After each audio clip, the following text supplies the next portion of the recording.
Hello everyone, welcome back to another Tomato Sauce stream. Today we have quite a lot to discuss. We just had the finale of Go Rush, which was very exciting, but also leaves us in a bit of a weird spot because we don't really know what's going to happen in the future when it comes to more Yu-Gi-Oh! So we're in a bit of a weird spot there. We also had some more information on the World Championship get announced, which is pretty cool. We obviously are kind of now like a week into the new speed meta as well, which is pretty cool. And we've had basically 1 week of community-run tournaments now using and implementing the new Rush Duel ban list, which is quite interesting. I mean, we call it a ban list. It's really a limit restriction list. But basically, what everyone predicted sort of happened, which is, you know, Matarian, Ashura Star, and Gaia in the same deck is still pretty good, it turns out, right? I think everyone saw that coming. But we're going to be going over little bits and bobs, and we do want to make an updated tier list for Rush today. We were going to do it last week, but then we had the restricted list, right, announced. And so we were like, right, we'll give it another week and then see how it kind of shapes up after that. So we will be doing that today. But let's see who we have in the chat. We have Darth Victor. We have Elmaz. Yo, Tomato, my boy. Oh, I missed the Saurus. Whoops. What's up? We have Duke in the chat. What's up? Any new... Oh, boy. We're immediately going in with new game mat. You'd have to tell me what you want, Duke. You'd have to think about that for a minute. Any new cool topics to talk anime, Victor? Give me any anime that's good to watch. Some of them are boring. I tried anime suggestions. I mean, anime suggestions is going to be, like, very specific between people, right? So, like, quite an easy one for me to recommend usually is, like, going to be Cardfight Vanguard. And the reason why is because if you're here, you probably watch Yu-Gi-Oh!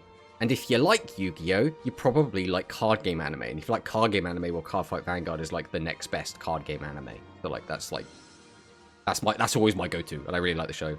We have Luis Fernando. Hi, Tomato. Hello, hello. Do you think we will get a mini or super mini this month? I would expect... It's tricky. It is tricky. I would have said a super mini, but I think now I'm leaning more towards a mini. We don't have super minis very often, so I think a mini would probably make more sense. Just because, like, we're so desperate for, like, a big meta shakeup. I think a super mini makes sense if we want to have it as, like, an add-on to the last box, right? So if we want to just give us more Pyro stuff, if they want to give us more Sea Serpent stuff, if they want to give us, like, expand the last box, I think a super mini makes sense. Otherwise, just give us another mini, right? Just to give us more cards. But again, the reason I would do a mini is if we're not going to necessarily give us repeats from the last box. So we're not going to get Pyro support. We're not going to get Sea Serpent support, right? And then if we're going to do a super mini, that's when we do repeat support. And that's not like a hard and fast rule. Like, that's not something that, like, set in stone. But we have seen that in the past. But that was only with the first super mini, not the second one. So it's all a little bit all over the place. If we watched Go Rush, Back to the Future, Leash Back Safely. We have Kim, friend. Nice, nice, nice. Non-rush talk today. I mean... There will be Rush Talk. There will be no Rush Play today, right? Well, there will still be Rush Talk. We always Rush Talk, but there will be no Rush Play. We will be playing some dinosaurs today. Watch through all of X-Cross. X-Cross? Is it X-Cross? X-Ross? Like, I don't remember exactly what it is. Dr. Alex subscribing for 19 months. Thank you, my... ever faithful life partner. The _Dr_Alex just subscribed for 19 months. And the most important other half of our character draft online. Very important, very important. Cross. It's just Cross. Okay. Anyway, where were we in the chat? Watch your Digimon, bro. I want something new. So I watched the first 3 seasons of Digimon and then fell off. When they got to the Digimon arc, where they, like, fused with Ghost Digimon, I fell off. I've seen a couple of episodes of whichever is the series where the main character is an Agumon with, like, red X's on his, like, hands. I've seen a couple episodes of that, and that is pretty much it. But I was a massive Digimon fan, like, for the first 3 seasons. Like, all first 3 seasons, I was like, this is, like, the best show ever. And then season 4 kind of got me out of it, and then I just never really went back. The ban list changed nothing. No. Also, hello, Monosync. Welcome on in, my friend. Hikari is also subscribing for 2 months. Are these April Fool's subscriptions? Are you going to, like, cancel these subs in a minute? Is that going to be the joke? But thank you. SSS just subscribed for 2 months. Wait, what was that message? Hey, woo woo woo woo. Okay, it was hey woo woo woo woo woo. Life partner. Well, life partner in that, I think Alex is the one person that I think if we both got to, like, 80 years old and neither of us were married, we would just get married, right? Like, Alex is my bro. He's one of my best friends. I've known him for so long. So long. Bit today, including 2020 April, Appley Monsters. What's an Appley Monster? I gotta ask because barely anyone's seen them. Always on Vanguard streams. I'd say Super Mini. I mean, it could be a Super Mini. It depends, right? Hello, Dwan. Welcome. Hello, Corey as well. Hey, a little late, but at least I don't miss the stream again. I mean, as you can see, we're still on the like, early chatting, like, scene. So we haven't, like, moved on to, like, the big topics yet. To supply, Appler Monsters. Most give 1 episode. Appler Monsters is good. I have no idea what Appler Monsters is. I'm so... Is that what the ghosts are called? Or are we talking about something else? I'm now mixing up different conversations. Super Mini would make sense with YGO's return. Yeah, so kind of. But, like, when we had YGO come back, we just got nothing, right? We didn't get any more cards. We got his release with his 2 cards and then no box that had anything Matarium related, right? So... just because YGO's coming back doesn't necessarily mean we're going to get another Void Veil box, right? Digimon Ghost in 2022. Cross. You're what? Now, Alex, you're already in this, okay? You're already committed. You signed the contract when you started recording Character Draft, okay? That's what we've decided now. If you want to make it easier, call it Digimon Fusion, but you're going to get some hate. They make almost Digimon ideas. Up to savers. They just doing some story is boring. I want something new adventure. Just beat Gaia, so I'm happy for now. Hello, Dragson. Also, you know, good job beating Gaia. We have Promanicist in the chat. Hello, Promanicist. I watched a decent chunk of Promanicist's Spellcaster deck on stream. I was really rooting for Manicist to get to, like, top 4 with that Spellcaster list. Because I actually think the Spellcaster list isn't awful right now. Right? It kind of has a lot of the same strengths and the same weaknesses as Pyro, which, like, without context sounds a bit weird, but, like, the deck struggles to get through set 3, but if your opponent isn't setting 3, you don't need to worry about it. I will say that its grind game is not going to be as good as Pyro, but it does do more explosive damage, so, like, there is that. What is your opinion for Go Rush Tomato? I really like Go Rush. So, alright, when it comes to talking about anime, it is really difficult when you talk about card game anime, because if we're talking about, like, the characters, the character arcs, I actually think I prefer 7s. If we're talking about the quality of the duels, if we're talking about a lot of the emotional stakes during duels, which is quite a big one, if we're talking about, like, the excitement value of the duels actually being a bit more interesting, Go Rush is better in, like, all 3 of those regards. So it's, like, it's a really big toss-up as to which one I prefer out of 7s and Go Rush. The other thing is, after going back and watching bits and pieces of some of the older shows, the non-Rush shows just kind of hit different. I think all of the non-Rush shows take themselves more seriously, and because of that, they have higher emotional stakes that makes it more impactful. They hit harder, right? So as much as I really love the Rush shows, and I really love the Rush game, I think overall, I do prefer the TCG shows, like the Master Rule shows. I think they are better, which is a shame. I don't think the Rush shows are bad, again, by any stretch. I just think they are just a bit of a step down, which is, it's a shame, but it is what it is, right? Appley Monsters, basically Digimon that are apps. I see. It's Digimon that inside the smartphones. Appmon are not Digimon. The Go Rush anime was great. It had a few ups and downs, but the finale was amazing. Yeah, alright, so I didn't like the duel. I thought there was some ass pulls going on. And I'm not going to, like, spoil it yet. I think when we start talking actual spoilers, I'll, like, drop a spoiler warning. But I didn't like the actual play-by-play of the duel. I thought it was very vanilla. They did a very interesting, like, development.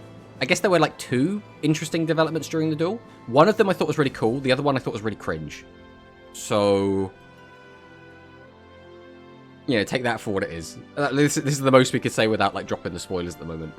They're using application powers Digimon. Overall, I loved it. Again, I really liked it. And again, even if I say, like, I didn't like Go Rush as much as, I don't know, like Arc V or GX or something, I still think it was, like, a solid 8, maybe a 9 out of 10 show. Like, I still really, really enjoyed it. So, like, absolutely fantastic show. How about Bakugan? Zuijo got more cards than Udius. Bakugan is unique to its card battle, which is stupid. The only thing is, how many of those cards are going to come out now versus after we get fusions introduced, right? Set 3, where is Red Reboot? What were we referring to as set 3 there? Alright, as in just like set 3 back row, and then where is Reboot? I'm talking about the final episode, Tomato. I mean, yeah, the final episode in general was good, right? But, like, you know. Which version? The show, the reboot, or the original? You got more specific. What can you say about the ending, Tomato? The ending was... It was good. The entire final arc was a bit wonky for me. I feel like it felt rushed. It felt like they knew that it was coming to an end, and they hadn't quite had everything set up to wrap it up in a nice bow, so they kind of sped through it, and it felt really weird. The final, like, the actual finale itself, I thought was pretty good, but, like, the actual final arc, I thought was a bit weak. And I think that's especially because the second to last arc, when... I mean, let's say that the Monster Reborn bit was fantastic. It was like S+ level storytelling, S+ level duel. It was incredible, right? And in my opinion, the show should have ended there. And then it just kept going. And it was like, now everything afterwards, this feels like DLC rather than like the actual ending of the show. It felt really weird.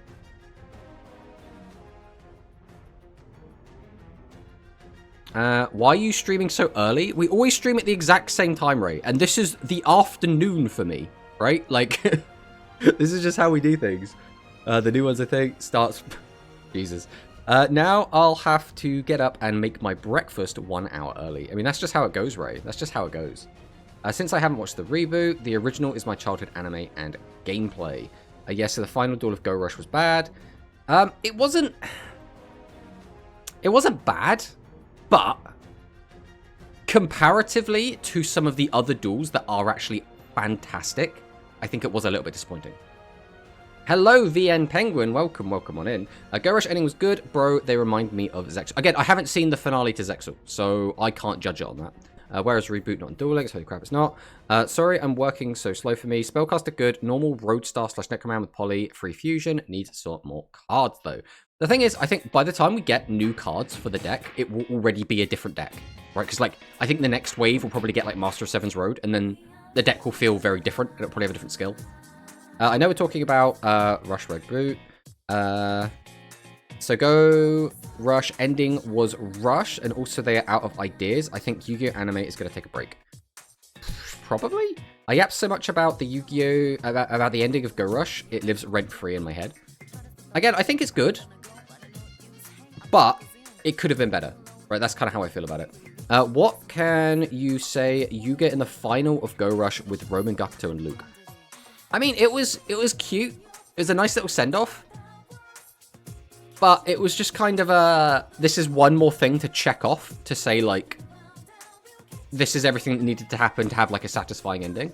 But, like, in my mind, think about how cool it could have been if we had, like, Yuga versus Udius in, like, a final duel. Like, and you could do exactly what they do in GX or whatever, where it just, like, the duel doesn't even conclude. They just, like, start, and then it ends. They do the exact same thing at the DM, right? Where it's, like, Yugi versus Joey.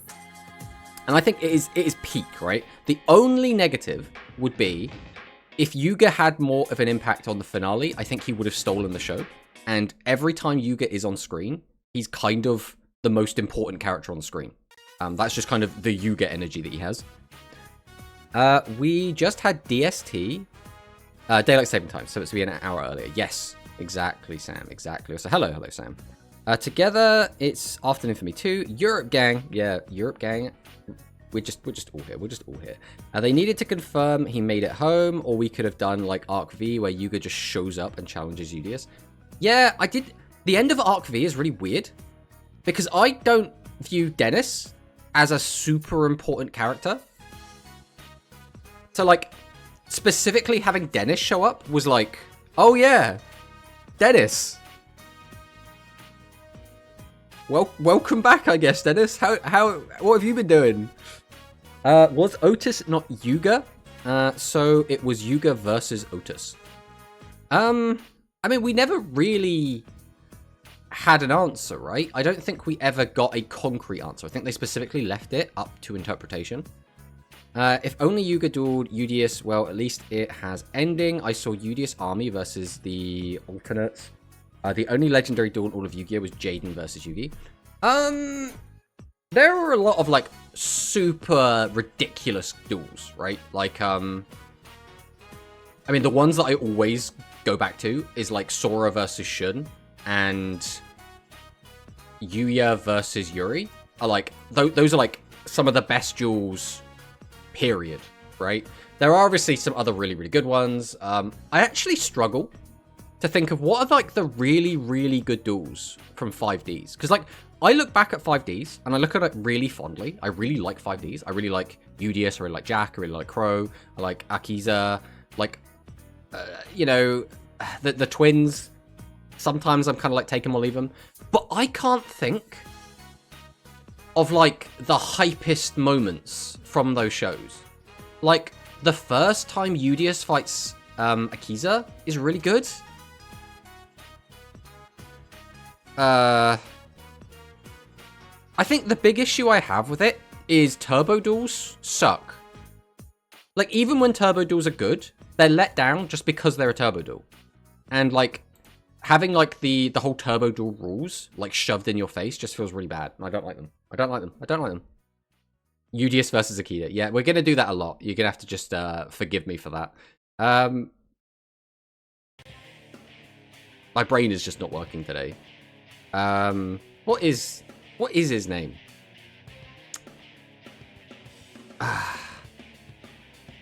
No, I got nothing. It's gone. Udius versus Akiza, my two waifus. True. Aporia versus Jack. Aporia versus Jack and the twins. To be fair, that was really good. Is that the best duel from 5Ds? Is there a better duel than that from 5Ds? Like, whenever... Oh, crap. What's his Japanese name? Udius is... Not Udius. What is his name? What is the main character called? From 5Ds. Why can't I remember his name? I'm going to Google it. I don't know why. My brain is completely gone. 5Ds characters. Yusei. Thank you. Again, just... in my head, I was like, Yuya, no. Yuri, no. Yusaku, no. Udius, no. My brain was just, like, not finding it. We were just not finding it. So, Yusei. Yeah, Yusei's, like, best friend. What is his name? It's Kalin. I don't know what his Japanese name is. I can't remember what his name is. But the guy that plays, crap, what is his deck called? The ones where you want to have, like, an empty hand. We're just not... The brain's not working today. The brain is just not working today. But his deck. Kiryu. Was it Kiryu? I literally don't remember that. Because I originally watched all of 5Ds in Japanese. Infernity. There we go. Yeah, Infernity. I thought that Kalin... Again, I'm just going to call him Kalin because it's easier for me. But I think Kalin's duels were also really, really good. I really liked him. But then I might just be an Infernity fanboy, right? Mystery Girl who appeared every episode 2 or so, WP Black, was probably Otis Spine the whole time. Most likely, yeah. That's not legendary, bro.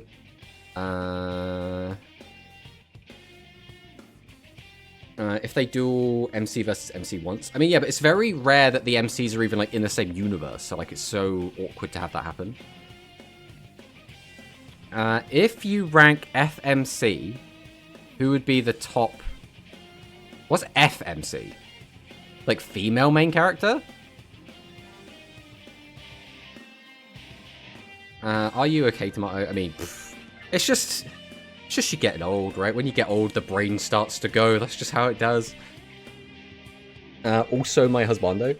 I mean, that doesn't surprise me. Although, I do think, Hikaru, you need to, like, actually work out who's actually your husbandos. Because at this point, you've got, like, 36 of them. And I think when you have 36 husbandos, do you really have any husbandos? The duel when the guy dueled the other guy who uses that deck. That's my favorite too. I mean, to be fair, we had more context than that. But hello, Shari. Or are you talking about the Archfiends? Because Callan's original deck was Archfiends. No, we're not talking about that. Female main character. So the main, like, the female leads. It's a shame, but most female leads in Yu-Gi-Oh! Series aren't written very well. For me, I think Akiza is the best one. Right? I think Akiza, out of, like, the main female leads, it goes Akiza, then I think it goes straight to Yuamu. Which is really bad, because Yuamu is, like, a fine character, but Yuamu almost feels like she's not a real character. Yuamu is the most, like, drives the plot in arbitrary ways character in maybe any Yu-Gi-Oh! Season.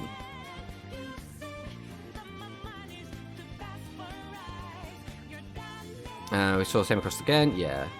I remember how you like statistics, Tomato. I do like statistics. I know I have 2 from each series, it's fine. Yeah, but each series, the problem is the more series that you watch, the more husbandos you get. So, like you've got husbandos from Blue Lock, right? You've got husbandos from, like, every different show you watch. You want me? Yeah, after 5Ds, female partners lost relevance. I think, like, some of their dueling, like, prowess was okay. Like, I think, I'm really bad with names today. What is the female lead from Arc V called? Because, like, her deck was, like, it was Zuzu, yeah. Zuzu's deck was, like, strong enough. I think this is the issue as well, is they started giving the female leads, like, good decks, and then they made them horrible duelists, which really let them down. I always hear people say the same thing about Blue Angel. Again, I haven't seen the Vrains yet. We will be watching Vrains today. That is so we're going to start watching Vrains today. Unfortunately, we're going to start watching Vrains right as the tournament starts. But it is what it is. But I do think that a lot of the female characters get done dirty, and it is a shame. It is a big, big shame. But I think, again, Yuamu was, for a lot of Go Rush, a driving force of the show. I think she starts off kind of weak, and then she gets better and better and better, right? Oh, right, it's Tuesday? Yeah, exactly. I guess, like, to wrap up the finale, I will say that, again, it was a good finale. I would rate the finale 8 out of 10. Right, it's an 8 out of 10 finale. It could have been better. The issue that we really have lingering over it is we already had a 10 out of 10 finale, and then the show kept going. That was my one big criticism, is that when we already peaked, and then we just kept dragging it out, and it just felt weird. I've been thinking it's Wednesday all day. You're not the only one, actually. I've had a couple of people tell me that. But I guess we will go ahead and start talking about some of the interesting stuff that's happened, some of the interesting news. And the first thing is going to be, we had some information about the Yu-Gi-Oh! World Championship, which is really cool. So, basically, we have, the date, we have the venue, and we have confirmation that spectating is going to be happening. So, this is cool. Because I live in the UK, and this is in France. And if anyone doesn't know, France is very close to the UK, so it's not too difficult for me to get there. So I am currently weighing up the possibility of going to this event, which would be really, really cool. Again, I I'm not even going to try and qualify. I'm just not interested in that. If I could get there without having to go through the GRF, because GRF sucks so much, and I really just do not want to try and play a GRF anywhere near, like, competitively to, like, try and push for, like, the top 2 spots. But if I could just go there and hang out and watch, that would be lovely. So I'm considering traveling to Paris to watch. The other issue is because of how they've structured it. Basically, Duel Links is just going to be the finals. So you'll get to watch the finals on the Saturday. You can't go and spectate on the Friday, which is when all the group stages are. So you basically get to go watch, assuming this is this is just the finals, because semi-finals is written here. So you'll get to watch one duel. I say one duel. It'll be like maximum 5 games, I guess, of Rush. And then, 5 games of Speed. And then, like, I don't really care about this or this, right? I kind of just care about the dueling stuff. And then on Sunday, there's just nothing. This is all just TCG, which again, I don't care, right? So, like, it's a really weird way that they've done it, where you only actually I would pay for the travel to go all the way there, watch like maximum 10 games, not give a shit about the rest, and then the rest of the time would just be if people want to do like IRL meetup, right? Like I could meet some of the community and some of the people that are actually traveling to Worlds. Like I could meet Paris, right? Because Paris is going to he's already qualified. Paris is going to be there. Like I can meet him. I can meet Quantum because Quantum's going to be there because he's already qualified, right? So it's like Go Rush is like making Zexal 2.0. In my opinion, they've left it open to explore the concept they introduced with Ritual. The thing is, unless we get another series, it doesn't matter, right? It's weird. Are you planning to go or to join the Championship Tomato? Isbredas was very helpful in terms of Duel Links information. Yes. Does Physical Rush not have a tournament? So Physical Rush does, but it's called the Galaxy Cup. And it's basically the countries that have... So they have, like, the Galaxy Cups, which are, like, regionals. And then they have the Galaxy Cup Finals, which is, like, the closest thing we have to Nationals. But that is only for the Asian countries, right? Because they're the only countries that have it. I gotta go, Tomato. Have a good one for now. See ya, Victor. Thanks for stopping by. So yeah, there's no, like, quote-unquote worlds. But they have, like, the different age brackets and stuff. But it's the Galaxy Cup. I mean, like, this is cool, right? But, again, a Galaxy Cup better than Yu-Gi-Oh! World? The issue is, Mono, that they don't put as much effort into it, so it ends up being kind of flat. And obviously, it's only available to the Asian-speaking countries. Realistically, like, who's going to go to that we would even know? Like, maybe if Voltalon, like, was playing the physical game, because I know he plays a ton on EDO. I don't know if he actually plays it physically. Like, maybe if Voltalon qualified, we'd be, like, cheering for Volt. But other than that, it's going to be a bunch of people we have no idea who they are. So it's just like, tournament for whole galaxy, just not English-speaking part of the galaxy. Exactly. So, again, the issue isn't, right, because I wouldn't, like, separate it into, like, specifically that, but it's just, like, a tournament is cool because you can watch it, because you can get invested in it. And if you don't know any of the players, it becomes really difficult to get invested. So the next thing that was quite interesting is we do have the new ranked rewards, right? So the April, so these are live as of right now. Obviously we know about Insect Knight and Pinch Hopper, this is cool. But then this happened. I did not know this was coming.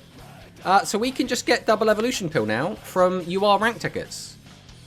Which is really nice. And as someone that's a dinosaur enthusiast, this is lovely. So now I just need to win 50 games and I get double evolution pill, the second, which is great. I'm really looking forward to having that. The rest of this is all kind of whatever, but like, double Evo pill is really cool here. The only thing is, this is again a little bit of a kick in the teeth because they could have just done this to Fossil Dig, but they didn't, right? I watch the live only for the decks, for Galaxy Cup at least, yeah. Are you going to play on Championship or just watch? I'm just going to... I've said this plenty of times before, Duke. I hate like actually hate, and I do not use that word lightly, I despise when a tournament has a qualifier that is play the game endlessly for 72 hours. I despise it. I actually hate it. Now, sure, other people, they can like it, they can be fine with it, that's fine. I don't want to take away anyone else's like enjoyment of it if they really like it. It is not for me. I do not want to play in a GRF and try to make top 2. I would rather pull my own teeth out than do that. It is awful, because there is no quicker way for me to hate the game that I love than to feel like I'm forced to play it for as much as I can over the course of 3 days. It is just so terrible. It is actually terrible, and I despise it. If there was a tournament that you could win and qualify, I would happily play in it. Again, the Konami run tournaments have their own problems as well, with rules that can be abused, so I'm still not the biggest fan of those, but I would much, much, much rather play through a tournament and qualify that way rather than play in a GRF or WCQ, but it's a glorified GRF, right? He already said he's not even trying to play at Championship because of GRF. I spent the week leveling Hasselbro 2. Yeah, I got The issue was, as well, you want Rex maxed, right? And you want Rex maxed because he gives you the first fossil dick, so you don't need to get the other fossil dicks. You need Hassel, so you can get double evolution pill. But you also need Playmaker to get Link Karibo. So like you need 3 characters maxed. It's really weird. Understandable, GRF format is dumb. Yeah, I don't like it. I do not like it. I like playing the game. I love playing the game. I don't want to feel like I'm forced to play it endlessly again and again and again. Not to mention, I just don't have the time, right? Like, trying to get, like, 3 days... Well, it would be 2 days off, because I could have one of those days off anyway. Is not easy, right? Now, it would be cool if it was just a commentator with your cool bow tie. Well, I don't think I own a bow tie, actually, now that you mention it. I have a lot of ties. I don't think I have a single bow tie. I mean, I could just tie a tie into a bow tie. But I don't have, like, a dedicated bow tie. The other thing is that I don't think... First off, I don't think Konami even knows who I am, right? Straight up. I don't think I'm on their radar. And second off, even if I was on their radar, they would not want to work with me. That is just like a Konami thing. They would not want to work with me. I can tell you that right now. So like the chances that I would ever get to commentate Worlds outside of like my YouTube channel suddenly blowing up and being on the radar, and then maybe they'd like want to talk about it, is so out of the realm of possibility, right? Same, I want to play my DDD deck and realized I needed Link Karibo, and I still have 20 levels to go for Playmaker. Yeah, exactly. It's a bit of a pain in the ass. We do have ads on by the look of things, so we will just kind of hold off on going on to the next topic until the ads have finished. But like, this is like kind of cool. Like, Insect Knight is neat. I mean, we're going to want to pick these cards up either way, right? The main issue I have now is on the Rush account, I don't want to play ranked because I like to cog with something new. So I'm just going to kind of not do anything until the new stuff comes out, or I'll just cog right at the end, right? So like, I'll cog on like the end of the month. Someday you will become Legend Tomato like Quantum and It's Brad as HD. I mean, we can never live up to them, let's face it. I've been trapped in the ad dimension for the last 4 years. I'm starting to die. I'm out of resources. I think the issue is, Ray, you need to just sub. That's the trick. If you just sub, all the ads go away, right? That is what you have to do. Having rewards makes me want to play Duel Links more. Yeah. I mean, generally, yeah. Having rewards is a good incentive. Are you trying to sell me a sub? I mean, if you just sub, you don't have ads, right? I think you're the only person that ever complains about ads. So it's clearly affecting you more than everyone else. Whether or not that means you're getting more adverts, whether that means you're being directly targeted by Twitch, whether that means that it affects you more mentally, regardless, it's having more of an effect on you. So I think the best way to release that stress, the best way to be able to cope with this current issue is just to give Twitch $5. I think if you do that, everyone wins, right? I win, you win, Twitch wins the most, but everyone's in a good spot, right? You could play speed ranked on your rush account for the tickets. I mean, I could, but then my speed account is just playing Fluffalocust, which is like, it's fine, but it's awkward, right? Because it's starting to really show its age. Because we're not, I'm not spending any gems on speed on the rush account, right? Wait, why I lost my streaming streak? Oh, I missed the Sunday stream. Oh no. Wait, we didn't stream on Sunday. We were going to stream on Sunday and then we didn't. So you shouldn't have lost it for that. I have 4 ad blockers and they don't even work on me. They are still useless. I mean, if it works, if it works. Tomato didn't stream on Sunday. True. Yeah, I don't know where your streak's gone. Nothing to do with me. That's between you and Twitch, my friend. So next up we have the top player council's analysis on new boxes, which is pretty cool. Then why did I lose my streak? I don't know. Nothing to do with me, mate. Nothing to do with me. Where is Fossil Dig, Konami? Fossil Dig is just hanging out in the selection box. Just waiting for you to go and pick them up. Just be like, who was it? Who was it in chat the other day that went into the box, got a Fossil Dig, like pack 1, reset, and then got another Fossil Dig in like the next 4 packs?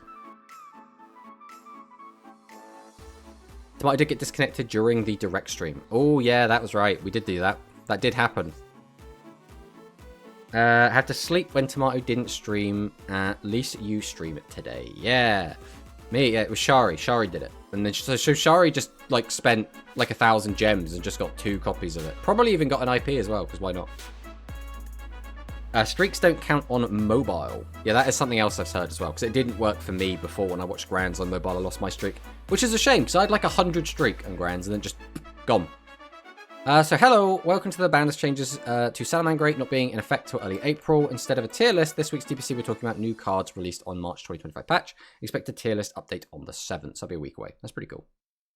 I didn't get IP, I'm using Mrs. Radiant instead. That's quite a step down. So we'll talk about IP. Masquerain is probably the best card they added in the last update. It's currently helping Gemini and Predaplant, but the ability to generically go into Nightmare Unicorn or Underworld Goddess of the Closed World on your opponent's turn is really strong. Regardless, expect this card to be incredibly important as we approach the next KC Cup. Then we have Resonators. This is a lot of text, so we're going to skip this. Resonators look decent. Crimson Gaia is really broken since it can, when combined with Witness why I am known as the True King. I get this as a quote. That is a really wordy skill. Break a lot of boards is because Gaia can flip everything face down when Red Dragon Archfiend attacks.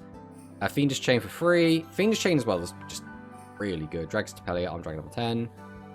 Let's see what Jorfio's saying. So Resonator's got some good new cards and the new skill that could bring it back into the meta. Red Rain might no longer be searchable like it was with the previous skill, but now the deck has a 1-card combo that ends on Red Dragon Nova, Hot Red Dragon Archfiend Abyss, Fiendish Chain, and Fiendish Golem, and Destruction Prevention with Vision Resonator. There's also some searchable options if you opened well enough, like Skullmeister and Tuning Gum. Such a great looking card. There is also a combo that uses the skill Others Effect to summon Red Dragon Archfiend monster, reducing your follow-up in order to end on the same board plus Void Ogre Dragon for an additional negate. This might have one of the strongest turn ones ever, but it is quite weak to hand traps and disruptions. Hitting Bone Archfiend with an Effect Veiler will lock your Soul Resonator to level 3, making it difficult to make synchro plays.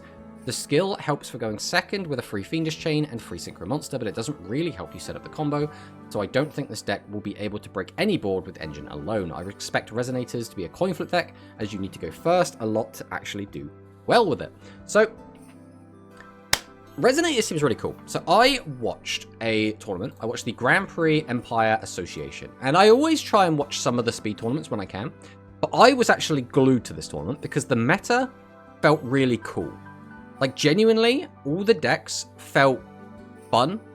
It felt like it was quite diverse. Like, look at this top 32 breakdown. This is a nice looking breakdown, especially if you compare this to like a Rush breakdown. Jesus Christ. But I was specifically following Icy. And Icy was playing. We find it.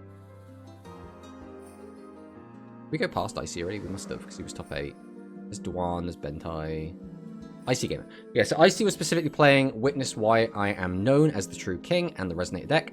And it was really, really fun just watching him like go through, and he went undefeated for a lot of it. He ended up, I think he beat one Salad player and then he got knocked out by another Salad player in the top 8. So I think he won in the top 16 against Salads, then he lost in top 8 against Salads. It was really, really cool. It was really, really cool.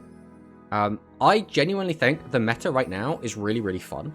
At least as a spectator. I haven't really played a ton in this current meta, so I couldn't tell you it's fun to play, like, wholeheartedly right now. But, like, at least as a spectator, it's really cool. Like, it's really, really cool. Alright, what I am going to do, though, is I'm going to blow my nose. So I'm going to just go ahead and turn my camera off and mute my mic for a second.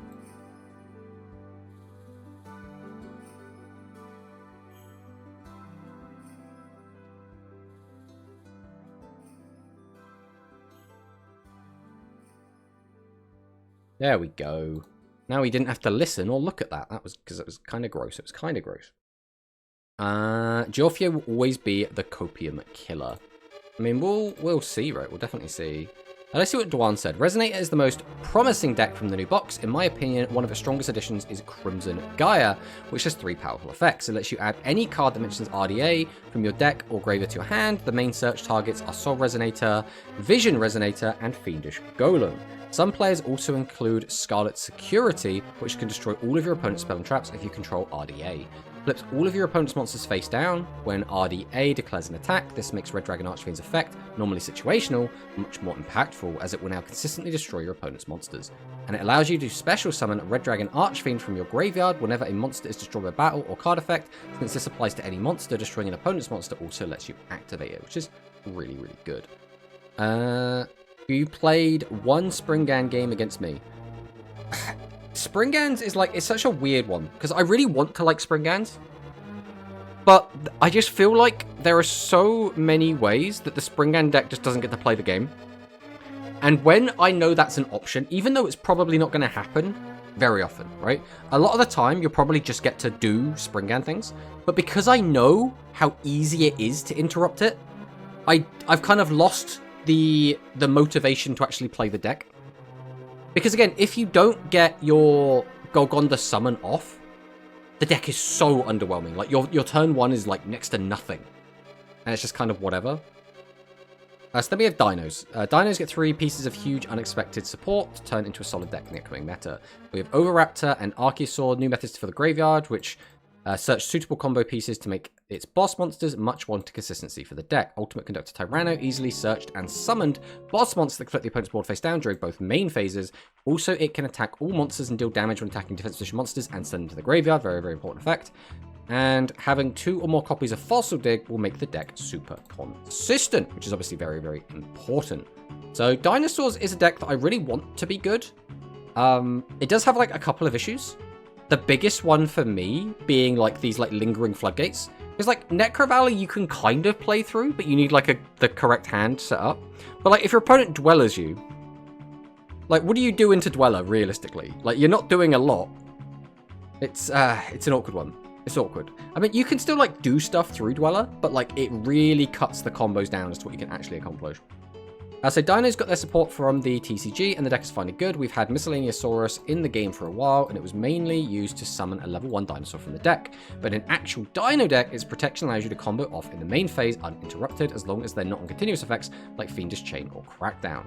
The strategy of the deck is pretty simple. Make a board of 3 to 4 interruptions, including Ultimate Conductor Tyranno, Evil Zor Lagia, which is like a Solon basically, and some optional choices in Abyss Dweller, IP Masquerena, and Overtex. Quoteless? We're going to go with that. I usually call this card Overtex. Going second, you must play uninterrupted thanks to Misk. You just play uninterrupted thanks to Misk. Force back row with Phoenix or Lagia, and attack everything with UCT for an easy OTK most of the time. Dino Awakening doesn't do a lot, but it definitely helps, giving a second normal summon and going second, and the ability to pop your opponent's monster that overlap to second's effect. It also sets up double evolution pill. This deck looks very good, but it has a big weakness to Floodgates, Necro Valley, Artifact Lancia, Draw Lockbird, and Abyss Dweller are very hard to deal with since they ignore Misk protections. We'll see if the meta will end up switching to these kind of cards to counter this deck. So far, it's looking good. I think it could be pretty good. We don't need to like go. The issue is everyone's written so much. I don't think we need to go over like all of it. I kind of just want to like get to like the bits and pieces, right? So let's see what Paris is saying about Subterra. So Subterra has received all of its missing pieces from the TCG, and they are good cards for sure. Guru being able to search any Subterra is the heart and soul of the deck, bringing everything together. The deck doesn't end on a lot of disruptions, as it prefers to play Protect the Castle style of gameplay, where it just tries to prevent you from getting through Guru. Nemesis of the Underground Terror is good, but a little disappointing with its going second effect, as it only triggers if you set the card from your hand, which means that going second can be hard sometimes, as effect is the main way that you break boards with Subterra Umostrix and Subterra Ultra Maphus. Is it Maphus or Maphus? I suppose it doesn't really matter. For this reason, the deck usually maxes on copies of Hidden City and Subterra Final Battle alongside Error Forming. I mean, you basically, you need Hidden City, right? This card is so good. Aside from that, the non-Subterra cards that seem to work well include Pot of Duality, Nibiru, Lord of Heavenly Prison, Dogmatic Punishment, and Terrors of the Overroot. So we got Synchrons. I haven't literally seen anyone play Synchrons, so I don't know how good Synchrons is meant to be. I got a new skill in Stardust Acceleration, which obviously we need to go into the box to get the card that works with it. It searches on your mark, get set duel, which basically searches any Synchron and gives you a free wheel Synchron as a combo extender.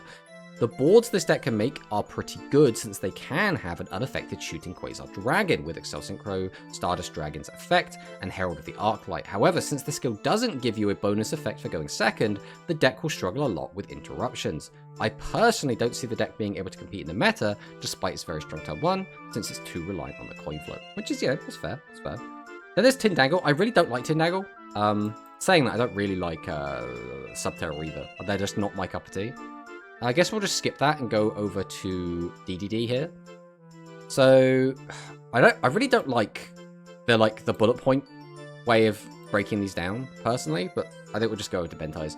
DDD got new support in the last box with DD Necro Slime helping to fusion, usually DDD Flame King Genghis, with material for High Wave King Caesar turn 1, DD Lamia to enable better synchro plays, and DDD Cursed King Siegfried, a new boss monster to have turn 1, along with Tuning of the Doom King, a new skill to help consistency and going second. Whilst the cards are good, it is not enough for the deck to compete with the best decks of the current format, as it is still lacking better cards, so unfortunately the deck will return to waiting for a skill buff and or more support, which is kind of disappointing, because like a lot of people really were hoping DDD was going to be like a really strong deck, but clearly it's just not quite got there. Then we have Grand Harrier. I did not realize Grand Harrier was part of the TPC, but let's see what Grand's saying. Spriggans is the next of the Albaz lore archetypes that has come to Duel Links. Springans are a fire machine deck that focuses on 3 things: the field spell, Great Sand Sea Golgonda, Xyz, and Xyz Cheat Summoning, and using themselves as reusable ammunition for the guns of their boss monsters, Explorer, just Explorer.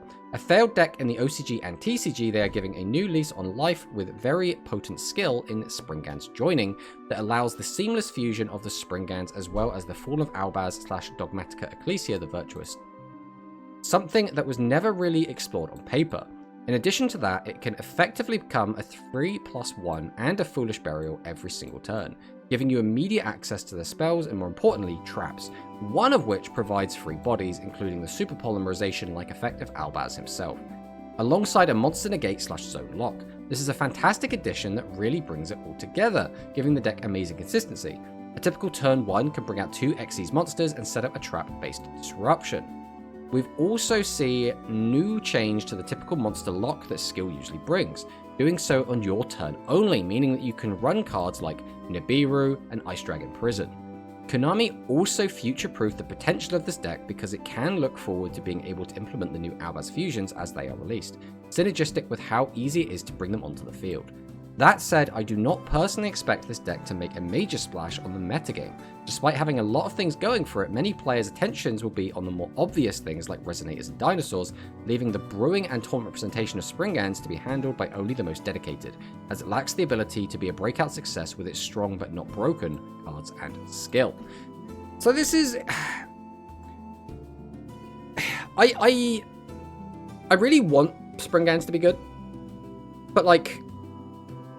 I feel like there are so many things you can do to just stop Springans from like playing the game.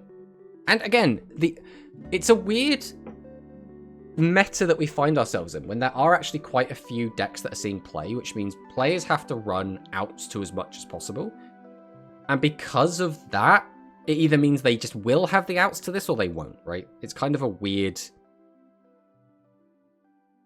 It finds itself in a weird spot, right? So Springans, if you are able to negate the Gold Gorgonda, like the activation of Gold Gorgonda, their turn is going to suck. If you're able to pop Gold Gorgonda when it's activated, again, it's a field spell, so because it's no longer on the field, its effect won't resolve, so again, that will stop it. If you're able to deal with the boss monsters when you're not in the main phase, the deck also falls apart because all of these cards needs to be in main or battle phase, right? That's how you use the cards. You have to do stuff in the main or battle phase, or else they don't get to do their thing, which means if you Book of Moon them early, if you Chalice them, if you Droplet, if you Book of Eclipse, if you, again, any way to negate or pop Gold Gorgonda as it's activating, there's so many ways that just stop it from doing what it needs to do. And that is what turns me off for Springans, because I really like the deck. I really like what the deck can do. I just feel like there are so many things that can stop it from doing it. Now, how often are we going to see those exact things? And how often are they going to want to spend those cards to interrupt what you're trying to do?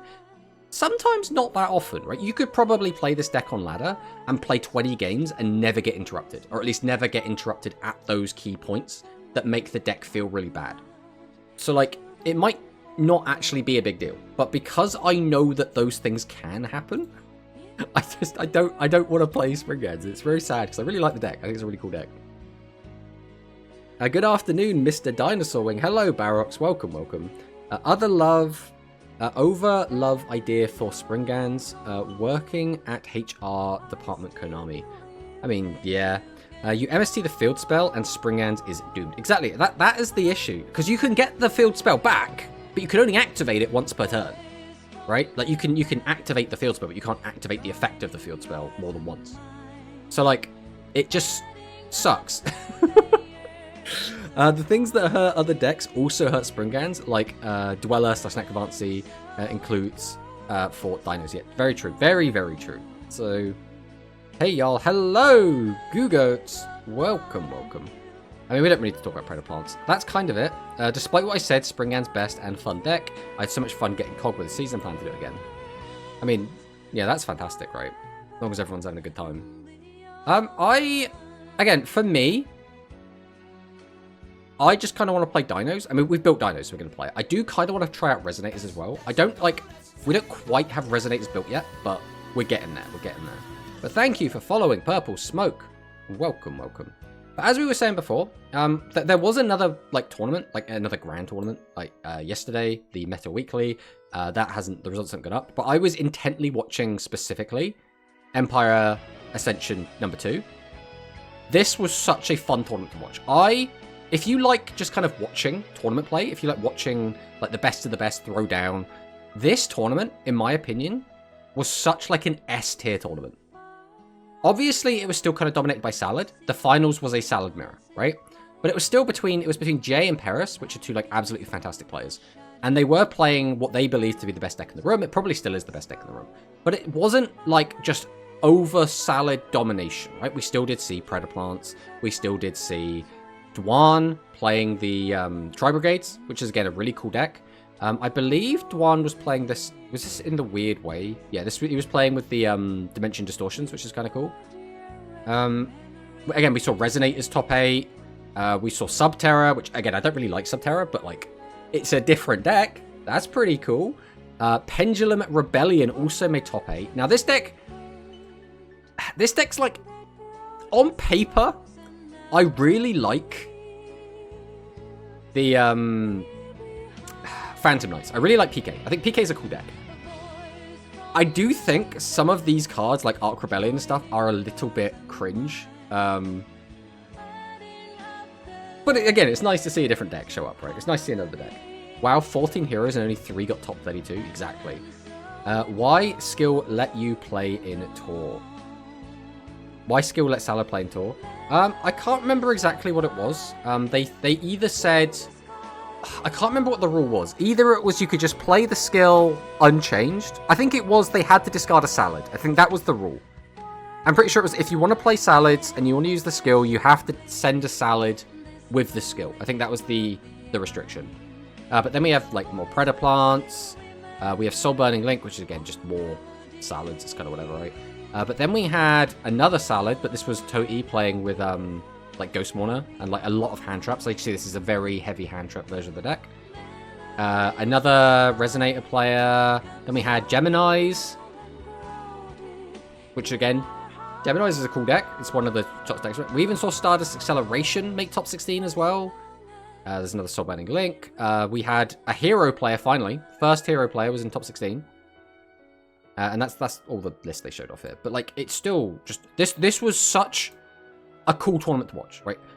Unironically, even if you don't like speed, I really think this tournament was fantastic.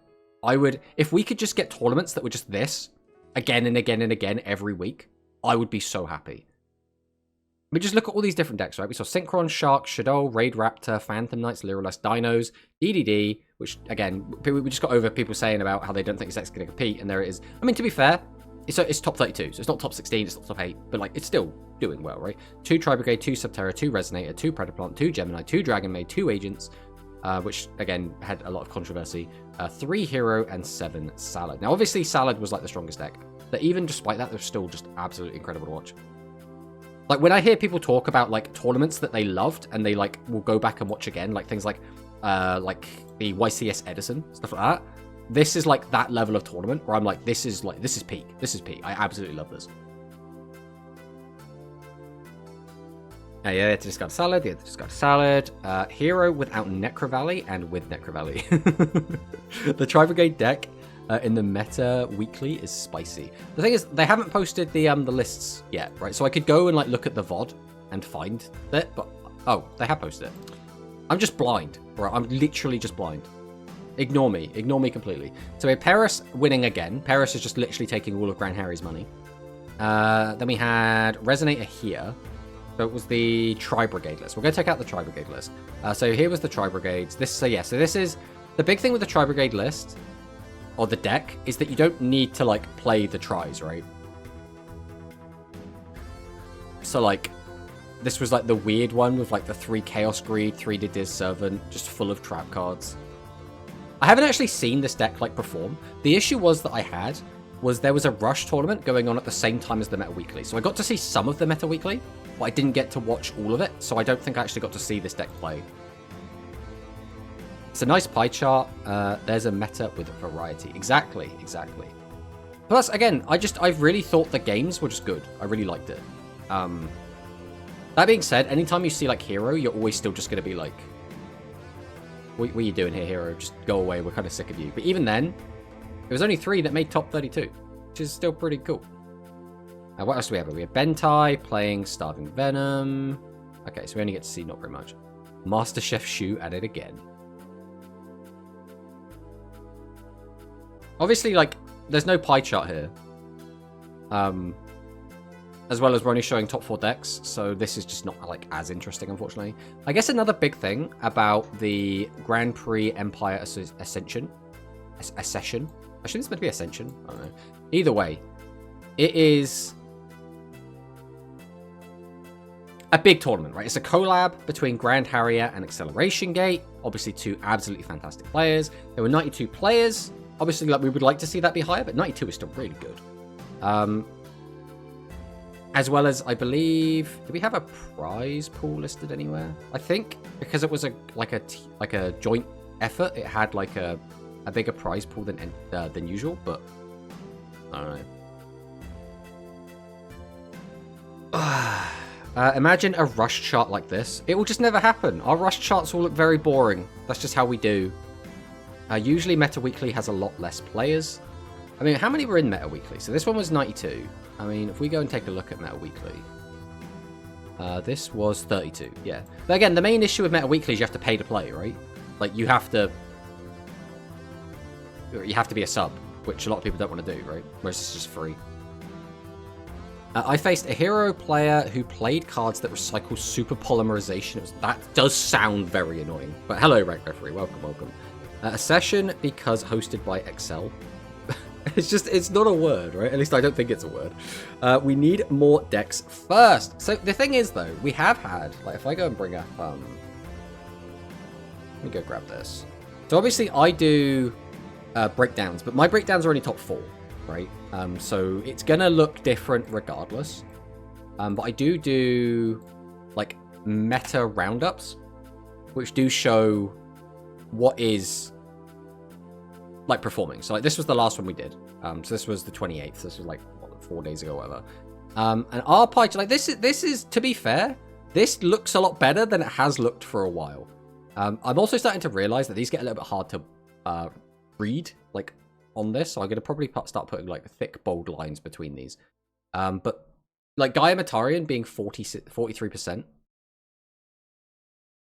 Unironically, not that bad, because the one we had before that, it was 62%. Now again, we did do a reset because we did implement the changes, like the skill changes as well as the restricted list changes. But like this is the meta we've been in for a while, where like 62% is just dominated by Gaia Matarian, and it's just like, could we get something closer to this, right? Because this is kind of cool, right? Look at all these different decks. Like the biggest pie, like slice of the pie, is what? This is what, like 33%? We've got a 62%. And you gotta remember, this is the entire meta, whereas this is just a singular tournament, right? No balanced skill equals no new deck. I mean, basically, Rush has always found itself in a weird spot where until we got quite deep into Go Rush, we were basically in like tier 0 / like very narrow metas, which made it like kind of a bit awkward. Yeah, I couldn't keep up with all my bosses, getting fused away every turn. I mean, what are you supposed to do, right? Hello, Ursus! For Gaia Matarian, just Photoshop the face of a Star on top of Gaia's.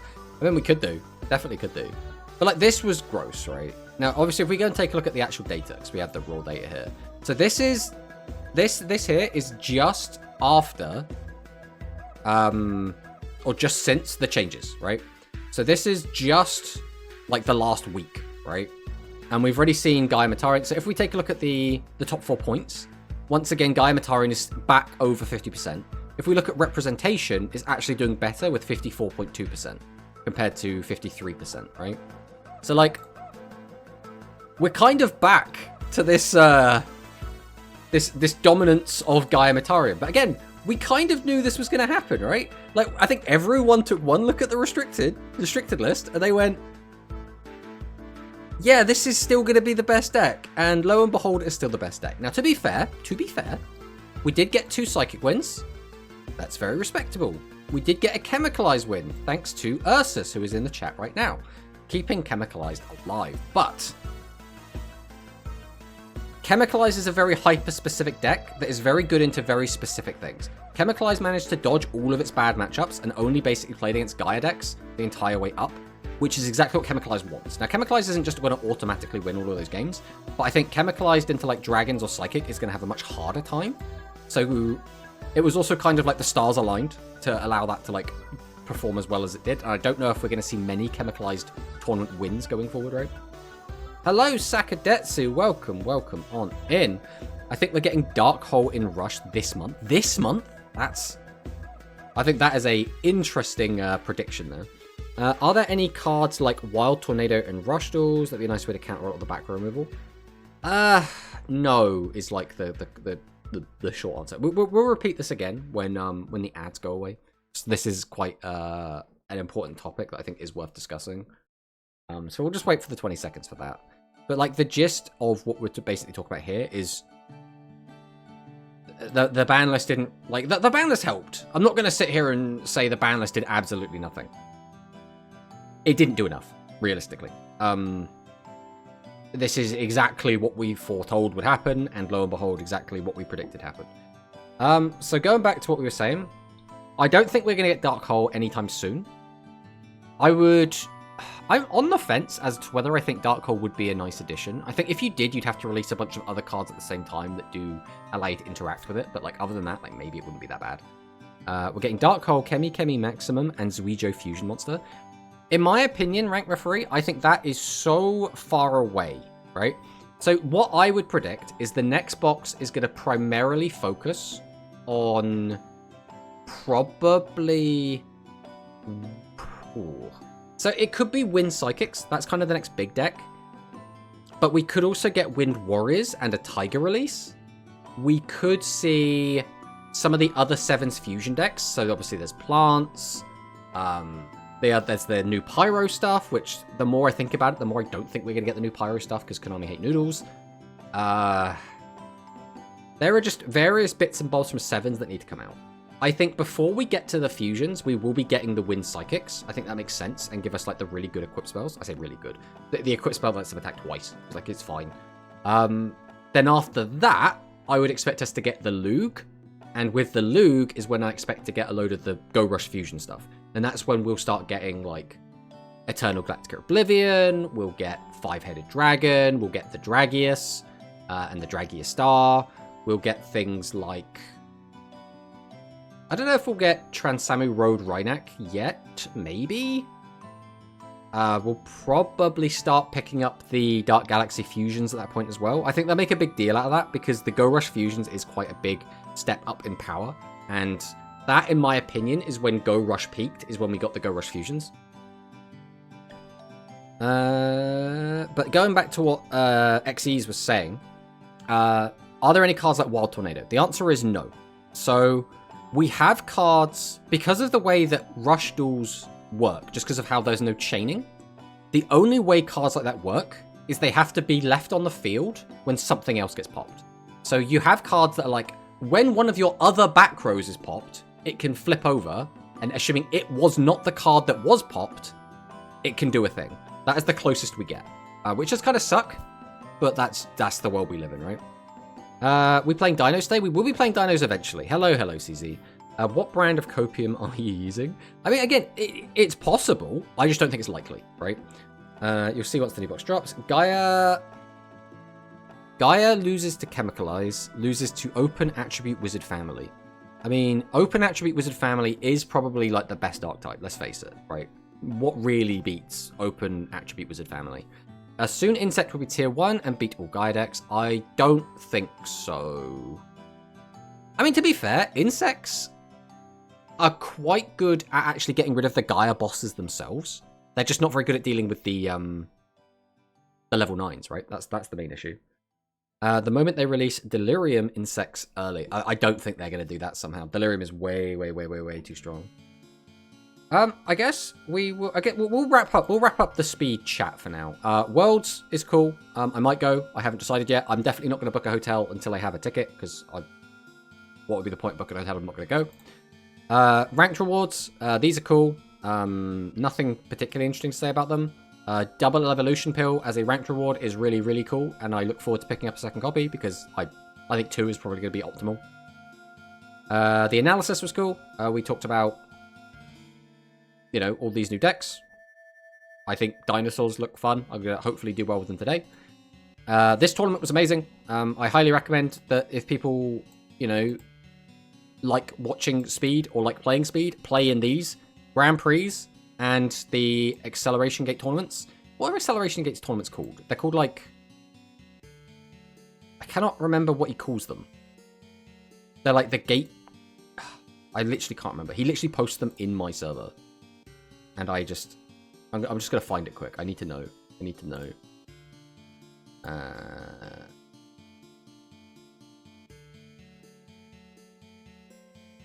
Empire Accession. That's it. The Duel Links Empire Accession.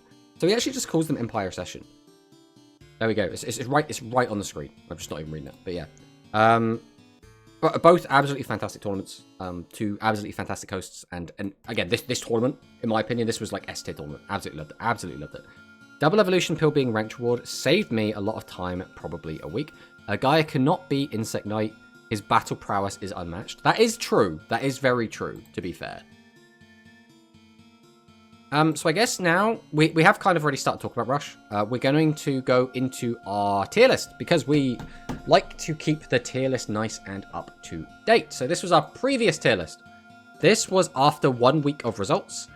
And as you can see, it's a little bit awkward, right? So Pyro probably needs to get moved out of Rogue. Although, by definition, it is kind of a Rogue deck. I think it's kind of earned its spot as probably being like a tier 3 deck at this point. But like, this was another weird one. So the Sea Serpent deck did actually get a top 8 yesterday, which was very interesting. Now, to be fair, the decks it beat weren't exactly meta, but it did take a game and almost take a second game off of Gaia Matarian. So, like, it did okay. It did a lot better than we thought it was going to do. But I still don't really know how to rate it because I still think it's kind of bad. Now, that's why Gaia will just attack directly for lethal, avoiding his unmatched battle prowess. True. Right, so we'll swap this over. Wait, is that? There we go, we need this. Aha! Look at that, that looks a lot nicer. So we're going to go through. We're going to check this out. We're going to see what we're going to have. So, we'll take a look at the data, as we always do.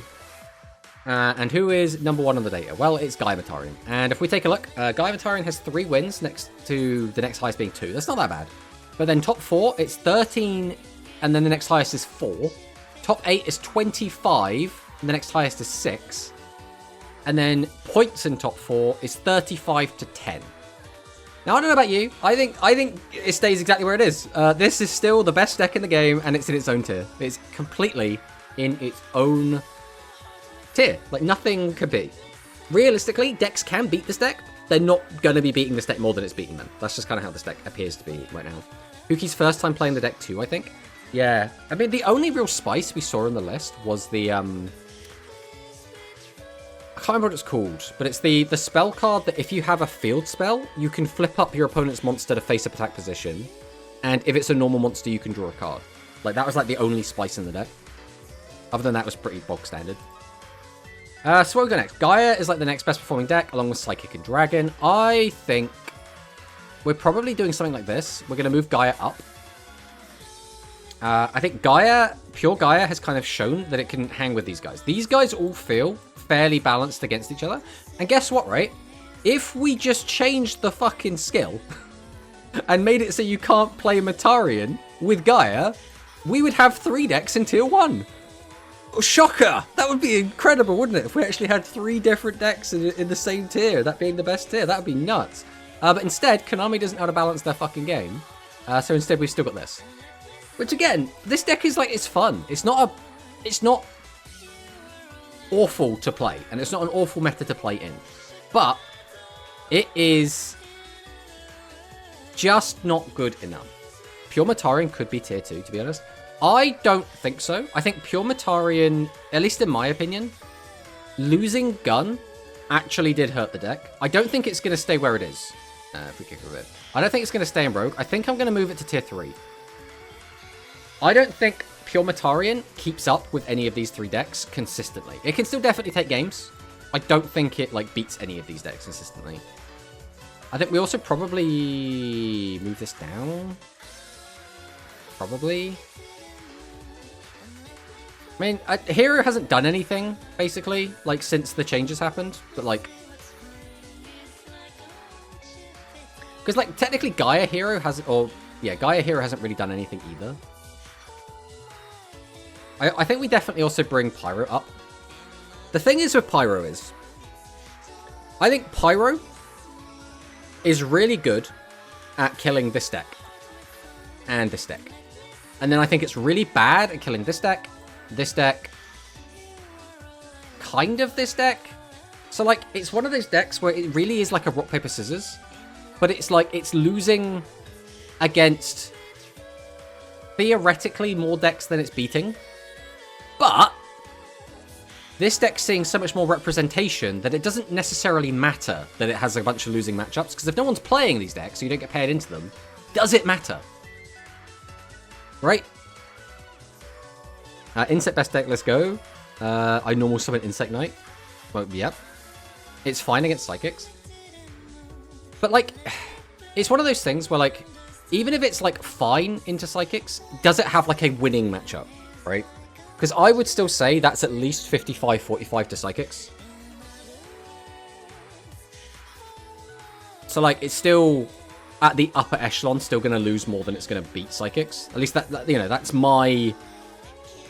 I don't want to say opinion. That's my observation. My observation is that it does lose to Psychics more than it beats Psychics.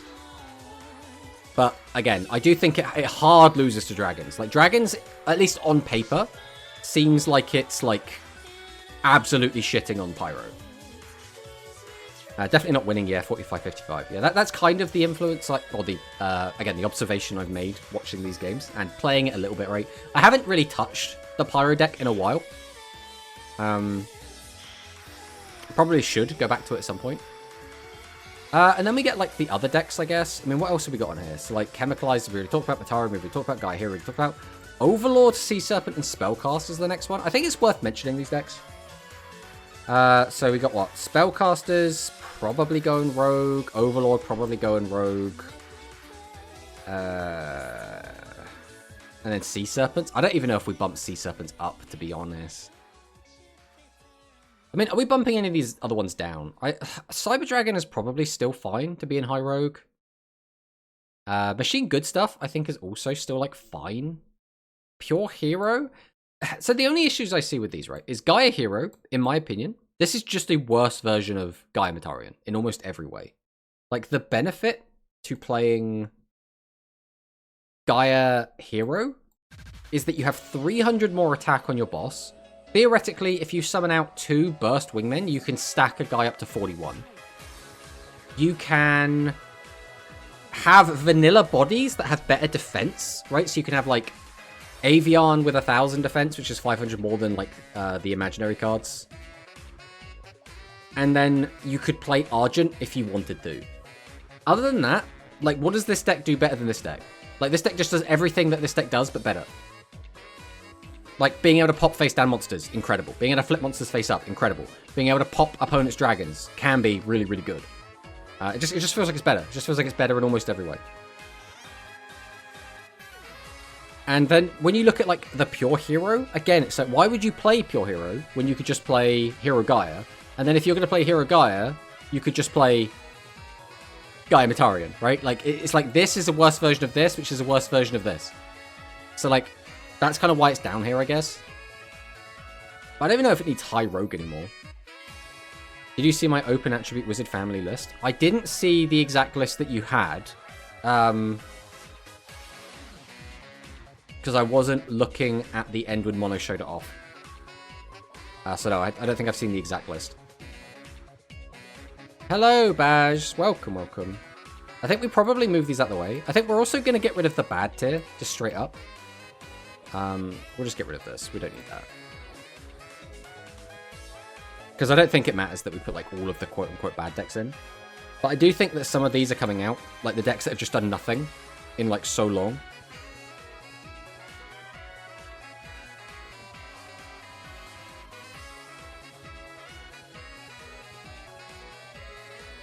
Are we shitty on decks? Do you mean shitting on decks? Like, you're gonna have to try that again for me, Baj. I think we haven't really seen Worm in a while, but I don't feel like Worm is a particularly bad deck. Also, we could see theoretically. I don't know. I don't think Cyburst is really doing anything right now. Again, I'm still hesitant to do anything with Sea Serpents. This has done nothing. This hasn't even been played in God knows how long. This, unfortunately, hasn't done anything.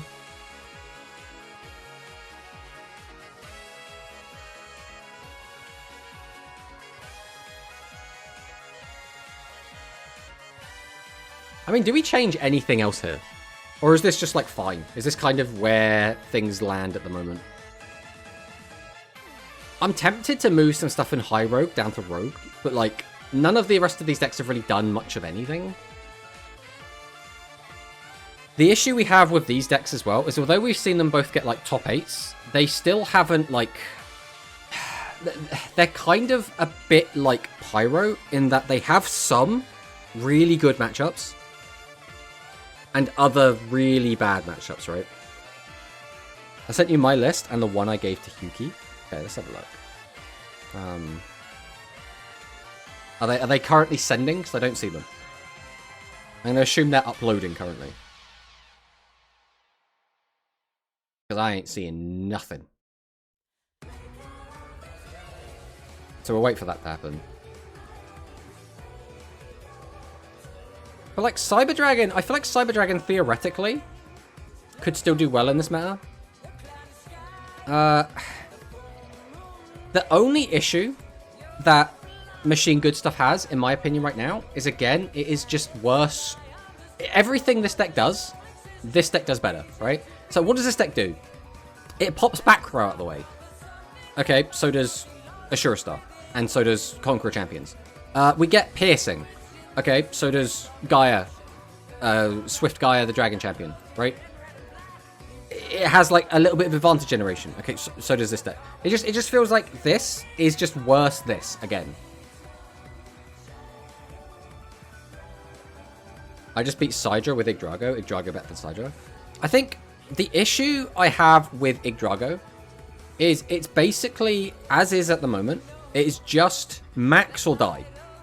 It is, you just straight up have to get the max out and hope your opponent can't out it, and then you're fine. Otherwise, you just die.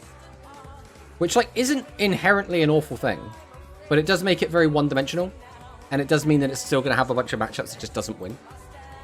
Right, let's take a look at what Manicus has sent us. This is the Open Attribute Wizard family. So, we got the 3 boys. I mean, is there anything, like, standout in here? Obviously, we've got the newly unlimited Necromen. So this deck still has the exact same issue it used to have, which is we don't have any way to get Piercing. Like, the way that it had Piercing before, obviously not in this build, was Seven's Road Witch. But Witch only had 16 attack. It could get boosted up to 2k, I guess. But if your opponent has high defense monsters, you're basically chipping them down for barely anything. So it's just kind of bad. Hello, Georfio. Welcome on in. And then we'll take another look at the Sea Serpent deck. So again, this is the Sea Serpent deck that made top 8 yesterday. I mean, like we say, this is as vanilla as you get. The only spice is this. What's it called? Constructor Sword Foreman, whatever it's called. Other than that, this is just like, this is the most vanilla Sea Serpent list I've ever seen. And it beat what? It beat Magnum Overlord, and it beat, what was the other deck that it beat? I can't even remember what it beat in the in top 16. Still looks like Seven's Road. I mean, basically, yeah. I know I should have put my monsters in defense in the end. Oh, were you the one that this deck beat? That's right. It was Pyro, wasn't it? But yeah, this deck didn't, like... The only time it played against Gaia, it lost. So... You know. Did these win any games versus good decks? So this deck...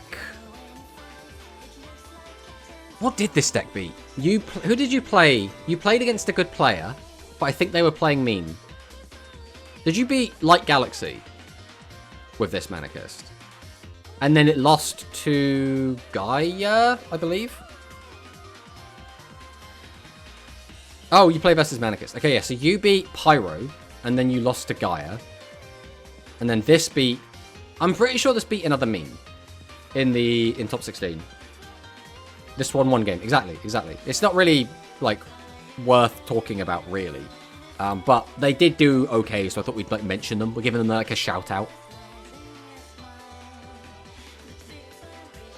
You people aren't playing defensive at the moment, so don't need piercing as much for now. Yes. Which is exactly why this deck is going to get shit on by dragons. Like, absolutely shit on by dragons. I mean, that's like the trend, right? All the decks that beat Gaia Matarian and just Gaia decks in general get shit on by dragons. Just absolutely destroyed by dragons. I like the Zero Witch approach. I mean, there's no reason to play Witch, is there? Realistically, what does Witch get you at the moment? Like, you get to cheat out Seven's Road, but it's barely better value. Dragon OTK? I mean, yeah, the Dragon deck is just like... It's in a weird spot, because now the Dragon deck is actually doing a lot better into the Gaia deck since they got nerfed. Like, it's still not, like, dominating them, but it's like seeing more play, it's doing a lot better. So again, if we just locked the skill, like, and this deck didn't exist anymore because we wouldn't be able to use it, we would have a really nice tier 1 of just like these 3. I'd like 7's Fear Magician and the other Roadstar monster. Why do you want that, though? You want a Contact Fusion at this stage in the game, and it's a really busted Contact Fusion. Like, I mean, I guess you wouldn't need to have the Contact Fusion, right? You could just have them as is. But they'd still be really good. Like, really good. Why is Psychics not tier 1? Because of this. Because Gaia Metarian is this. And it's been doing really well. I mean, to be fair, like, if we go entirely just on wins, it would probably be in tier 1. But if we look at, like, top 4, you know, 13-2, top 8, 25-6, top 4 points, 35-8. That's the reason why. I would love to have Psychic up there. Again, if we just got rid of Metarian, if we just changed the skill so you couldn't use fucking Metarian cards with it, our top tier would look amazing, right? Just Gaia, Psychic, and Dragon. It would look really good. Which is bad at the moment, especially because the skill makes Roadstar basically 6 copies of SRM. I think they can give us the fusion for Witch and SRM, and then I'll play it again. I mean, yeah, but Master of Seven's Road's amazing, right? Because that is a card that has a continuous effect that increases its attack. So it will be like playing against a Maximum, or like playing against specifically like Heavy Excavator, which is just like an enormous card on your opponent's turn. Except this is all the time. But also it has piercing built in. So you wouldn't even need a skill, and it would still be really good, right? This tournament run was more for fun. Yeah.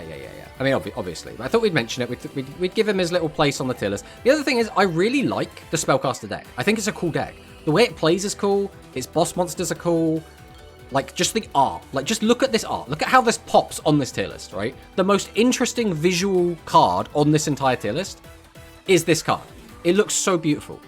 Like, the next most interesting after this is, like, this, and then it's this. Right? Like, it just pops. It looks so fucking good. Like, the art is so nice. Sevens needs that boost, though. Sevens should always be tiered. I think so as well. Sevens is awesome.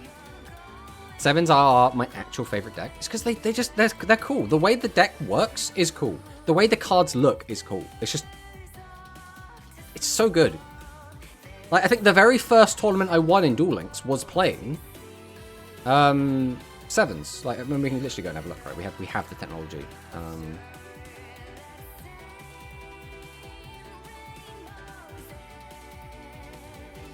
How many tomatoes are on here? There's so many. There's so many tomatoes. Why are there so many tomatoes? Is it going to search? Do the search. Alright. No, our first... Oh, that wasn't a win. Yeah, our first tournament win. Sevens Axel Road. Sevens Axel Road. There it is. Let's take a look at the shitty... Oh, that's the wrong one. Let's take a look at our shitty first meta deck. Look at how far we've come. This was a tournament winning list back in... What was this? Like, September? Maybe October? October 2nd. This was... Back in October, like, obviously, the previous October, this actually qualified as a deck. Like, Jesus Christ. Look at how bad this is. Look at how awful this is. Yuga is my favorite main character, so I like his deck. Problem is, it's an MC deck, so eventually it's going to be busted and everywhere, so I'm playing it whilst the joy is still there. I mean, that's fair. I just like it when my deck doesn't just play on a single axis, right? That is when I have fun. I don't like it when my game plan is do the exact same one thing again and again and again and again, and it's very rigid in how it does it. So that's the only negative I have about the Sevens Road deck, is because as it is right now, all it does is make one big guy and slam over your opponent and hope that's enough. Whereas when you get just a piercing option, suddenly you can play the game in lots of different ways. You can play with only one monster on the field. You can play around a lot more things, right? But when all you can do is make one big guy, ugh. Tomato Mayhem, ancient times. Yeah, exactly. We had 2 Recovery Force as our only spell traps. Like, this is what we used to play with. This is so weird. When is Bannerless getting implemented? I want to try out Worms and Ranked. I think it's the 4th? I want to say it's the 4th. loved that early Sevens deck. I mean, I really enjoyed it because I thought Sevens Axel Road was like the most fun skill out of the skills we had, right? Because we had what? We had Sevens Axel Road, we had Hammer Crush Deal, which was just like aggro decks. So like we can take this was like our cog deck. This was like day one cog or whatever. So we had Hammer Crush Deal. Then there was Dragonic Resonance, which I thought was the most cringe deck out of all of them. For me, Dragonic Resonance was like the most annoying because it basically gave the Dragon deck so much power, and it gave you the ability to just rip through your opponent's back row. Not that really we were playing many back row, but like... I was at the 7th, I see. Won a Challenger Cup only using it. Nice. I mean, we had Legend Draw here. What was this deck? Oh, this was like Dragon Casters. Okay. Then Ancient Forces. Absolutely loved Ancient Forces as well. Like, Ancient Forces was such a cool deck. Lightning Trigger as well. Oh, Lightning Trigger. I mean, we're literally now just gushing about, like, nostalgia. Back to the tier list. I don't know. Does anything here stand out as being massively in the wrong place? Is there anything that should get bumped up to Rogue? Because to be fair, you could probably put so much stuff into Rogue, and it would probably deserve to be there. Like, Royal Rebels, you could probably put this in Rogue. Cyburst could probably be in Rogue. Red Boot could probably be in Rogue. But the issue is we don't want to just, like, have Rogue absolutely chock-a-block. So we're going to have, like, high Rogue, and, like, low Rogue is going to be, like, everything else, I guess. And we're not going to bother putting, like, bad on here.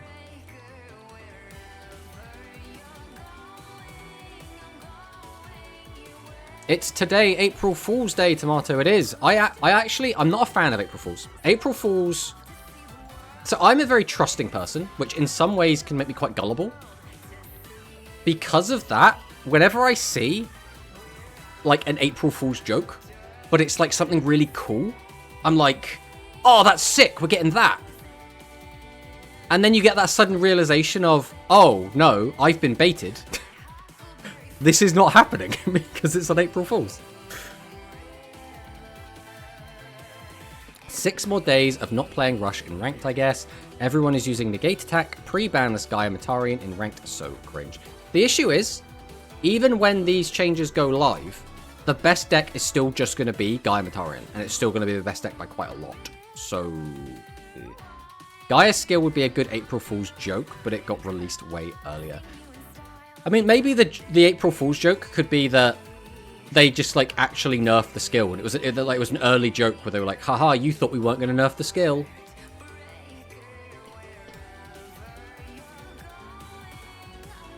Be careful, Tomato. I mean, I try. We do try. Same, I dislike that. It depends on the joke, but I'm not a fan of this day. Yes, for me, like, already, I've seen a couple of announcements that look really, really cool. But now... Because there's a double bluff as well. Because some people will actually just announce cool shit on this day. And then you're like, but is this... Have you actually announced this cool shit? Or are we just... Like, did you just unfortunately pick April Fool's Day to actually announce something? So, like, now I'm like, is this real? Is it not real? And we'll find out tomorrow, I guess. Like, it's so awkward. It's so awkward. Did you hear that Konami are adding 2 new traps to Rush? I mean... I haven't heard anything specific. A lot of decks could be Rogue, but very few of them would actually perform a lack of players using them. Yes, I mean, that's the other thing. Like, for example, let's take something random. Santa Mill could have a fantastic matchup into Gaia. But if people aren't testing it, they're never going to know. And if people never bring it to a tournament, we're never going to know. So, you know. I suppose that's just, like, a part of having, like, a smaller player base, right? I'm a trusting person, but also intelligent person, and can distinguish bullshit. The thing is, though, some people are, like, really good at lying, right? That's just kind of how it goes. Dark Galaxy will be meta soon. This is not a joke. See, Hikari's trying to get us with the April Fools again. This is a good April Fool's joke. Best one so far. Exactly, there we go. Same wavelength, same wavelength. I'm not sure if the new Spider-Man movie is real or not. I mean, we know we're getting a new Spider-Man movie, right?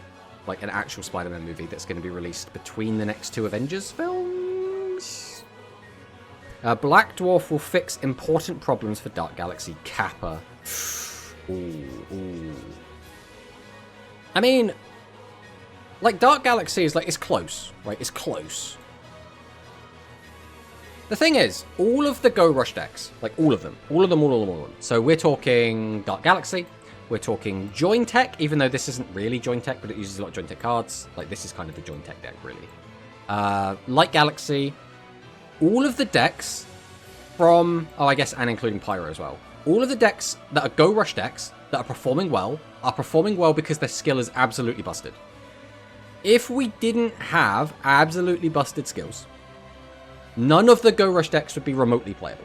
So the fact that we've seen Light Galaxy, Dark Galaxy, Pyro, kind of Join Tech, do anything at all is a testament to skills are actually a good thing when done correctly, right? Another good example of this is when we got like the maximum cards and like we actually had Thunder be a relevant deck. If we didn't get the maximum Ragnarok skill, Cyburst wouldn't have been a real deck and that would have just sucked. If we didn't get a skill, most likely Magnum Overlord wouldn't have been a real deck. Chances are, without the skills, none of the Royal Rebel decks would have done anything. Obviously, we had Hell Tuning Invasion, which actually made Royal Rebels Invasion actually do something, because that card was just garbage. Death Doom Requiem makes the current version of Royal Rebels actually somewhat playable. Like, it's the thing. When skills are done well, they're really cool. When the skill does absolutely everything is completely busted and it goes over the top, we get this, right? So, like, it's like skills aren't inherently a bad thing. There are so many good things that come from skills. The issue is sometimes we push the skills too far, right? That is when it becomes an issue. I think 2026, we're going to get Spider-Man Movie 4 in 2027 Spider-Verse. Well, it depends what we're meaning, right? Because there's the animated Spider-Verse movies, and then there's like the live-action like Tom Holland movies, right? Dark Galaxy will be top tier if we get Dark Hole and its fusion that can recycle it from the graveyard. Almost certainly yes. I will say, though, that when those cards did come out, the meta was kind of at an appropriate power level, where it didn't feel like you just drew Dark Hole and just won the game. So I think we have to kind of find ourselves into like that kind of environment again. Hoping we get some kind of new box before the KC Cup. I don't know about before the KC Cup. Like, maybe during or just after, I would expect. Tom Holland will be 2026 white animated. Or just white animated. Or while animated, I assume that's meant to be. While the animated movie will be 2017. Or 2027 even, not 2017. That's the past. But yeah, overall, I think this list looks good. I think this list looks fine. We'll update it as we get more stuff. I mean, we did a prediction video a while ago where we were talking about some of the stuff we could potentially get. In that, I did say that we were probably going to get some new stuff. Like, hopefully we'll get some plant stuff. Probably going to be getting some, like... I do see us getting something to do with Magnum Overlord. Whether or not that's just going to be Skystream. I think Skystream would make sense. Feels harder to wait each time a new box gets box is a bit subpar. To be fair, I think we've only actually had like we haven't had many subpar boxes, right? Like if we can go and take a look, right? If we go to the product release date, what were the bad boxes? So this box was like awkward because it had like no good spells and traps in. That's kind of whatever. This was a good box. This was a really good box. This was a good box. This was a good box. This was a good box.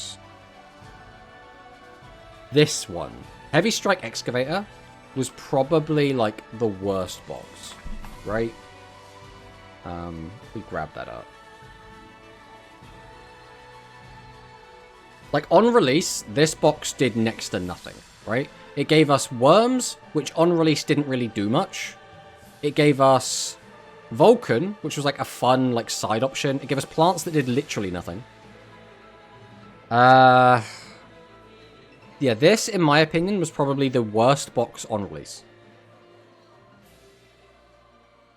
Excavator was the worst, yeah. That's kind of how we look at it.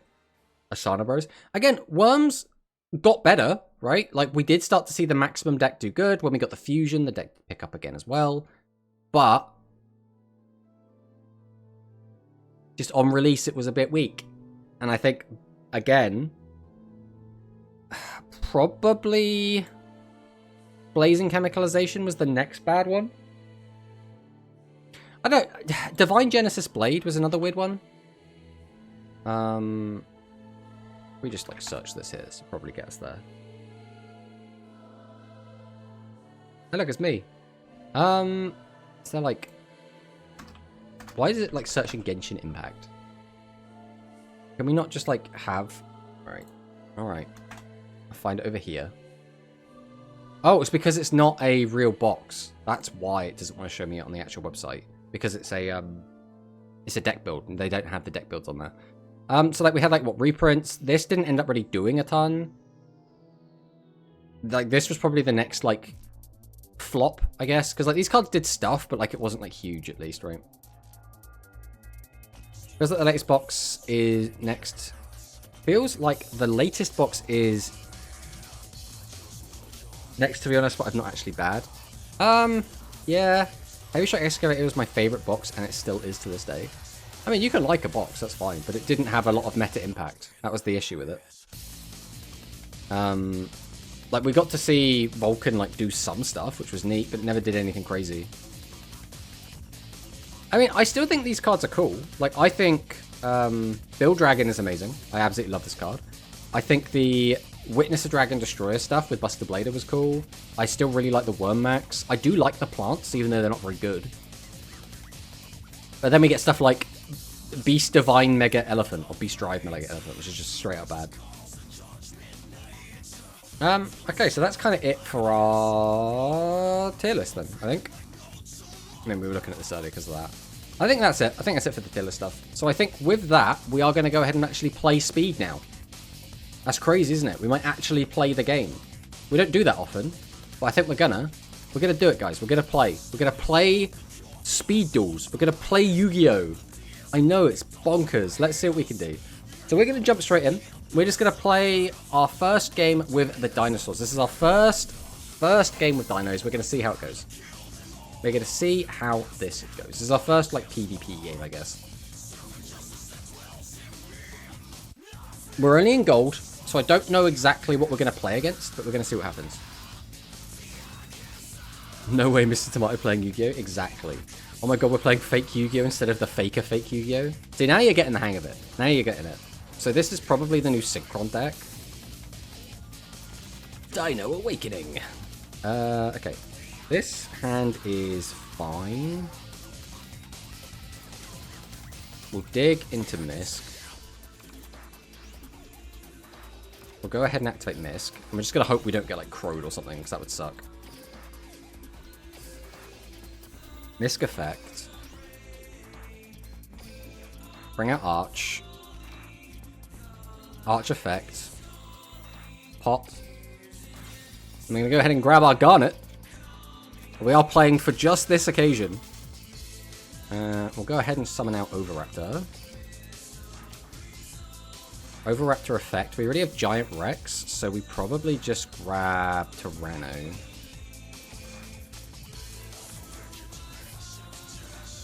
We will go ahead and get out the Linkuriboh. Out he comes. We'll activate the first part of our skill. We'll send the Linkuriboh to the graveyard to grab out the boy. And then we're going to go ahead and send Giant Rex to the grave. Summon out Baby. Activate Overraptor. Bring out this baby. Trigger the first baby. Here we'd probably just grab Overraptor. I think we're just going to make Lagia here. So we'll go 1, we'll go 2.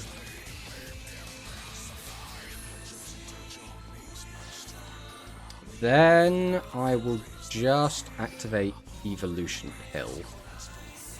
We go 1, we go 2. We're not going to negate our own effect, because that would be really silly. I'm going to summon out our Overtex. We'll activate Giant Rex. Summon this out. Go ahead and activate our skill. change this to level 4. I mean, do we just make another one? I don't know if we need Dweller for this. I think we're just going to make a second Lagia. Again, I haven't played this deck yet, so I haven't really got like a feel for like how I'm supposed to play the deck yet. We're just kind of winging it for now.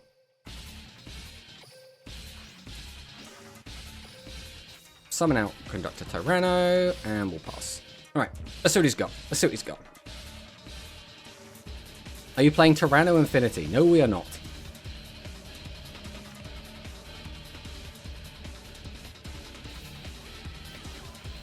Activates tuning.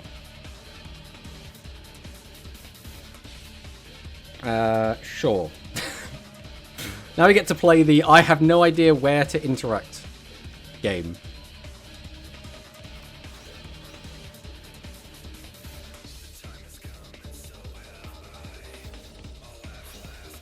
Junk Converter's effect.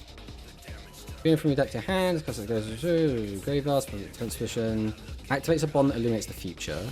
Send a Synchron monster level 2 Wind Warrior monster 1000 less defense from your hand to the graveyard. Then add a Synchro from your deck to your hand. Okay, so send that to grave, add a Synchro to hand.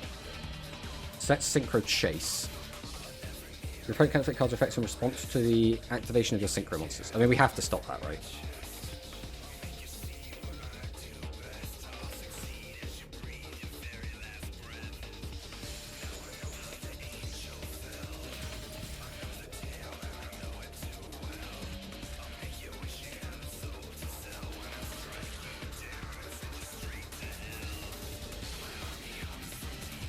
Gonna go for a summon. I mean, this is the normal, so we'll stop this. So we still can flip down, and we have... Okay, we'll negate that.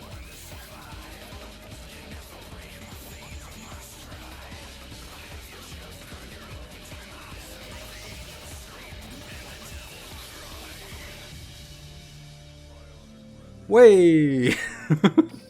We did it! Alright, let's try catch... I'm really bad at reading chat while I'm playing as well. That is my big, awful thing. Especially when I'm playing speed, where I'm just like, I've got to fight the timer every single time. Let's try and catch up again. Worm's my favourite deck. I cog with them every month. They are unplayable at tournaments, though. I mean, they're fine. Like, you can probably top 8 with a Worm deck without too much hassle. It just depends, like, what you run into in the early stages, right? Legacy Duels coming back. I do like Legacy Duels. Hello, Zaki Boys, by the way. The only issue I have with Legacy Duels is a lot of the time they have very specific cards that are allowed, and I don't always have those cards, and I'm like, I'm not going to craft cards for Legacy. So, it's a bit awkward. He's playing Go Onizuka. What a Chad move. Tomato, eat his baby. True. Dinos get buffed in speed, didn't they? Yep. 100%. Your TCG pack, Dino accepts Scrap. Yeah, we don't have Scrap. What was it? Scrap Raptor? Is that what it's called? Yeah, which obviously would be a really nice one to have.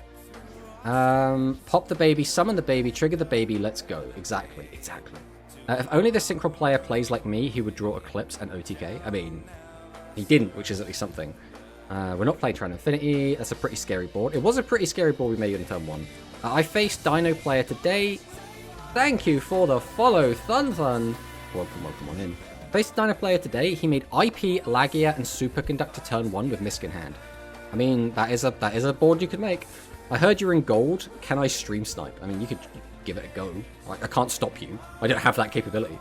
Just flip his field face down after he summons 3 monsters on the field. It's easy. Yeah, I'll just wait for him to get to 3 monsters in the Synchro deck. I'm sure he'll just get to 3 and not stop at 2. I like 1 Infinity. The damage it can get is huge. I mean, I don't really get... Or I don't usually end up banishing like a ton in this deck. I wonder how many noobs are going to copy this list and lose by clicking yes to Lagiering their own spells. Probably a lot. Negate, GG. Exactly. Timer better than... Timer is always better than us. What are you talking about? Full board, 3 negates, the most Yu-Gi-Oh experience possible. I mean, yeah, obviously, like, you want to play the game the game going second, because it gives you more ways to, like, play through interruptions. And obviously, just having UCT is just really good for, like, breaking boards, but... Oh, no! This deck I have played against maybe once. I really do not know how to beat Salads. So we're just gonna kind of see what we can do. I'm pretty sure Dweller is really important into Salads, so we're probably gonna try and set up a Dweller. This is the most dinosaur hand of all time. We'll go Misk. We're not going to chain Misk to Misk. Activate Misk. Summon out Arch. Arch effect. Pop the baby. We'll grab double Evo. Baby Sarah. We'll go ahead and grab Overraptor. Overraptor effect. We'll go ahead and grab Giant Rex. Then we'll go straight into Linkuriboh. Out comes the boy. I don't need the... I guess it still always makes sense to do this way. So we'll just go ahead and pop the Link. Grab out the baby. We will send Giant Rex to the bin. Summon out the baby. Pop the baby. So here we always summon out this baby. Baby Sarah gets us... I guess we just need any 4. So I guess it's just always Overraptor. So I think we always Dweller here.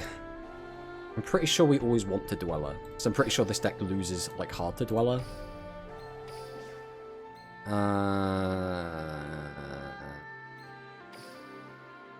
Go, Dweller. Following that, we will activate double Evo Pill. Get rid of 1, get rid of 2.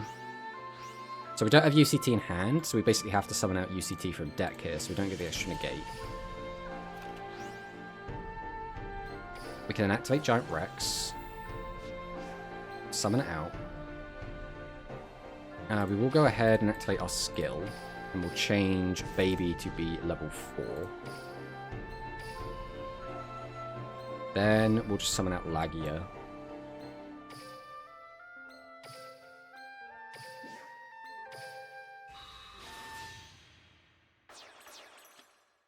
And that is as far as we go.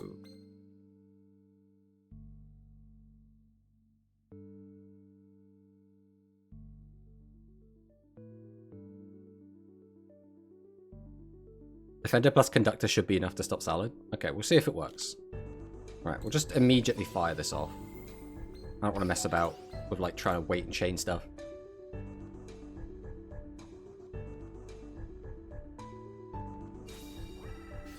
Dark Hole.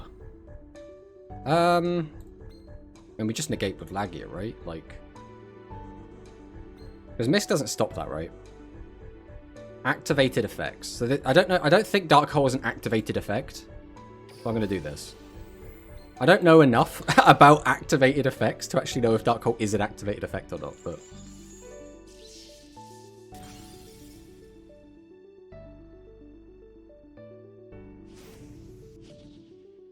Mist protects from Dark Hole, not the other 2.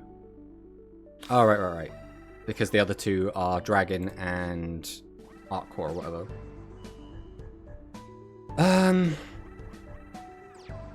The issue is now, what do we hit? Mist stops Dark Hole, but Dweller and Lagia on Dinos. Yeah. So we always had to Lagia there. So what do we want to flip down? Like, what is going to be the big thing? Because obviously we can't flip down Lynx. If he goes Mirage Stalio, we could flip that down.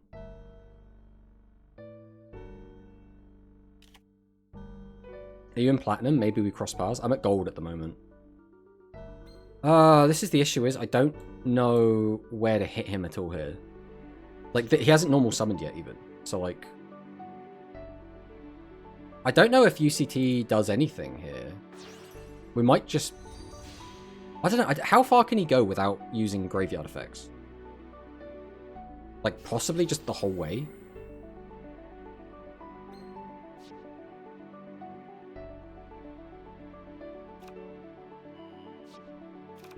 Gets the Sanctuary.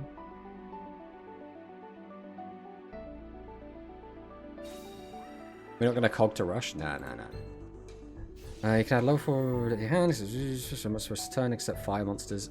Again, I don't know where to interrupt this. Like, at all. So I'm just going to let him go. I think we need to stop him before he does a big Link play. Like, because we're not going to hit his Link monsters, right? They can't be face down.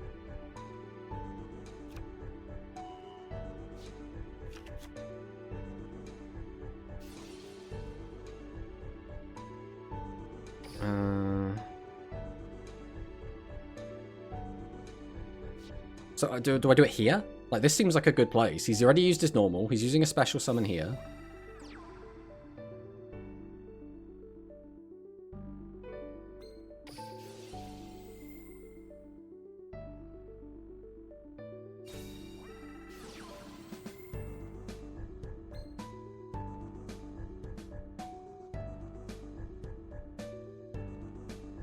Okay, we can't do anything about that.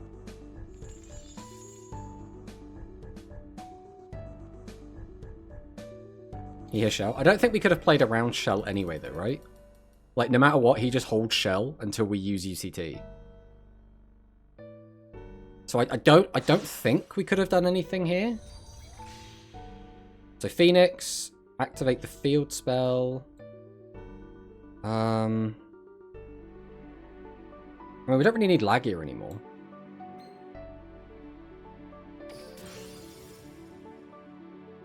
Because he's going to wipe the whole board anyway. You probably wanted to wait until he clogged his main monster zone and then use it after he summoned Stalio.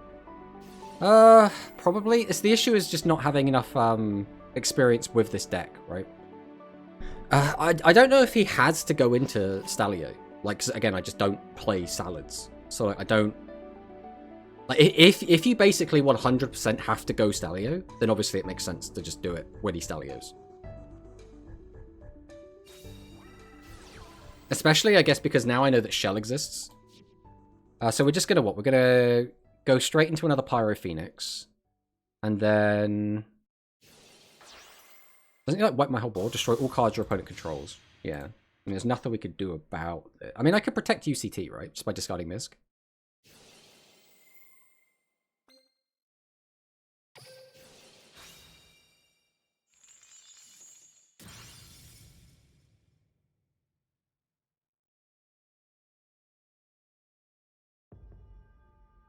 So now it's, can he play through Misk? He has Mole as the last card in hand. During the main phase, if you summon this turn, you express this card from your hand to points to if you control monsters. Okay, so that's it. That's it. Hello. I mean, did we just win? Like, do we just win here? Straight up? I could activate, flip down, pop that, just immediately go from there, right? So, like...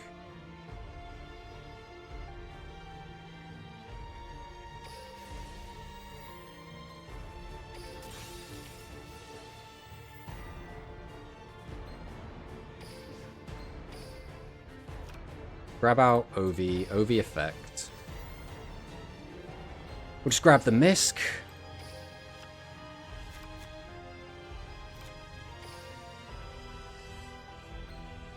Banish these.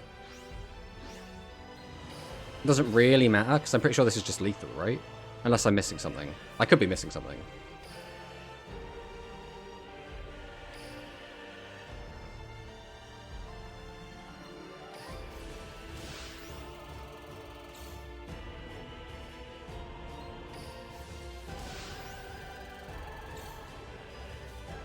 No, could you lock that in, please? Let's go have a quick effect.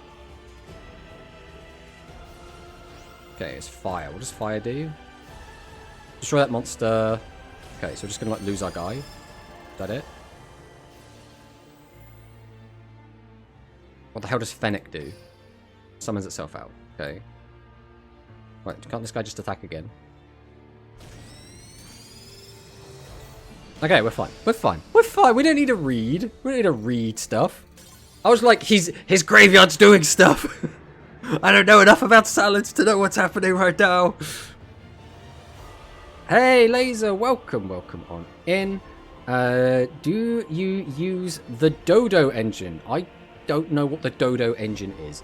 I think you're fine. He's low on resources. Why Dino no extinct? I have to go. Have fun. Tomato. PS. What time you wanted to start your anime watch through? So the plan is, so to anyone that doesn't know as well, we're gonna start. I've never watched Vrains. So we're gonna watch Vrains starting today. That will be at 8 o'clock my time, which is in 5 hours. So in 5 hours time, I will be doing an anime watch along, and we're gonna watch at least the first 3 episodes of Vrains. if we really get into it, we might do up to 6 episodes. So probably it'll be between an hour and 2 hours. We're not going to go longer than 2 hours either way. That is for shorties. But the plan is we're going to watch some Vrains. We never watched it before. It might be really good. People keep telling me it's really, really good. So we're just going to do that. If no one wants to watch, I will just watch it on my own. That is completely fine. But some people expressed interest in wanting to see the watch along. So I'll be streaming it in my Discord if anyone is interested in that. It's game. Do you have the Pierce Beetle link? Yes, I do. We do have, what's it called, Pentastag? We do have that. If so, then yes, you have OTK. I mean, we didn't need it, but maybe we should have got into it. Really interested in Dino. How does it feel when you play? How many games did you end up using? Did you end up using? What do you mean by using? You mean like losing or winning or using specific cards? So it's 9 PM here. Nice. Oh, no. Wrong time. I am just 1 hour behind. I see. Yeah, we just had our daylight savings change. So, like, we're back on track again. People tell me it is really good. By people, do you mean Hikari? So I've had a bunch of people. Hikari has said it. Manicist has always been a big believer in the Vrains. There have been a couple of other people that said it as well. I don't want to I don't want to throw people's names in because I can't remember exactly who said it, and I don't want to say someone said it when they didn't. But there have been several people that have said it. It's Dino Engine. How many gems did you spend on this deck? So I spent probably like over 20k. Or yeah, probably over 20k. Probably around 20k actually. It's probably about 20k. Like somewhere between like 18 and 21k, something around there. I love Dodo Engine in Dino in Master Duel. But what is the Dodo Engine? Like by name I don't recognize it, I'll tell you that much. Hello Victor, welcome back. Right, let's jump into another game. Let's see if we can get another game going. Check the new box. I mean, we can check the new box if we want us to. I mean, we'll have a quick peek. We'll have a quick gander. Christ, I don't know why it's lagging in this shot. Just give it a sec. Doodle Beasts. Oh, the Doodle Beasts. I mean, I like the Doodle Beasts. I think the Doodle Beasts are cool. I will eventually want to play with Doodle Beasts, but I don't think they are going to be like in the best version of this deck, put it that way. Stego and Tyranno, yeah. I mean, they're cool cards, right? Like, you can use the Rex to get like a pop during your opponent's turn by like tribute summoning out, which is like kind of cool.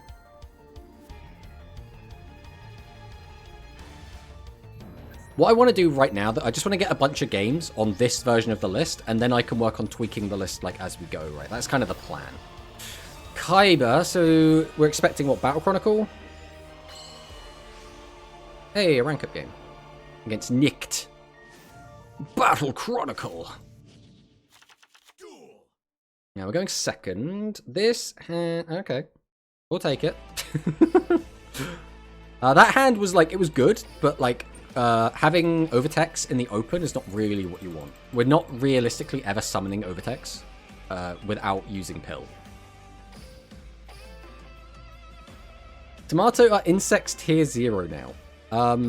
It depends what you mean by tier 0. If you mean, like, most decks can't out Insect Knight because he has unmatched battle prowess, and what that means is he's unmatched, right? If you're unmatched, no one can match you, so how are you going to beat it? So in that regard, it is kind of tier 0. But it is a legend, so you do have to find it. Now, you could play Legend Draw, but Legend Draw doesn't automatically just get you your legend, because you need to have, like, a specific difference in life points, you need to be a specific turn, like, it's not quite that simple. That's a hand. So, we summon Oviraptor.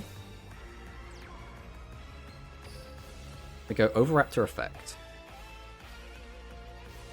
Gonna Veiler me. I'm gonna Misk. Okay, so I am gonna Misk, and then I need to get a pop. So do I need Baby just straight up here? Just to like do anything? I think I do need Baby.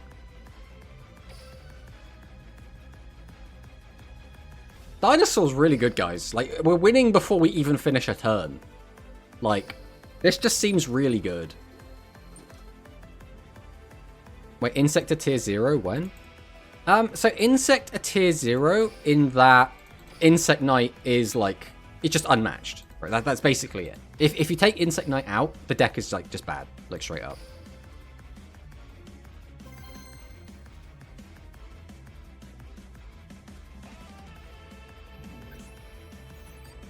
Alright, Tina from the Netherlands. Let's see what they've got.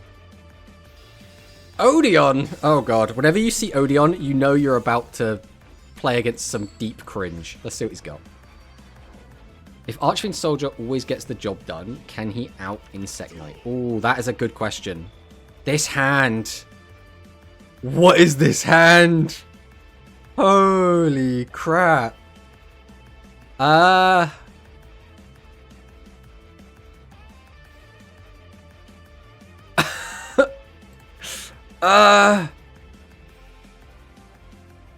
I can't get to a non-dinosaur at the moment. Do we just summon Rex? We could just set Rex. The thing is, we won't be able to tribute it. I guess it matters if we get another 4. Right, I'm going to set Rex. This is like the worst way this deck can break. Did you get 50 wins yet? Not quite. We're not quite that rapid. Yep, Dino hand. I mean, it will happen sometimes. Alright, I'm expecting just like all the traps in the world from this guy because he's playing Odeon. Alright, we have Misk. We have Misk. Misk is online. So we'll go ahead and fire off the Misk. Let's see if he's got anything in response to this.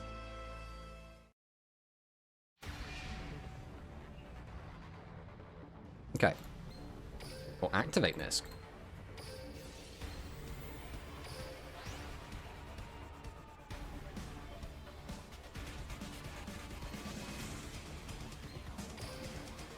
Go into Archosaur.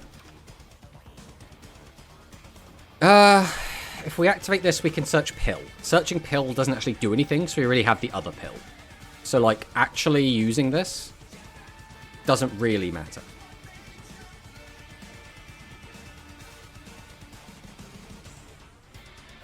Okay, our opponent's disconnecting. Don't worry, it's Odeon. You've got 50 turns before they do anything. Maybe potentially. I assume he's probably playing like Statue of Anguish pattern kind of deck. Alright, we'll go Linkaribo straight up.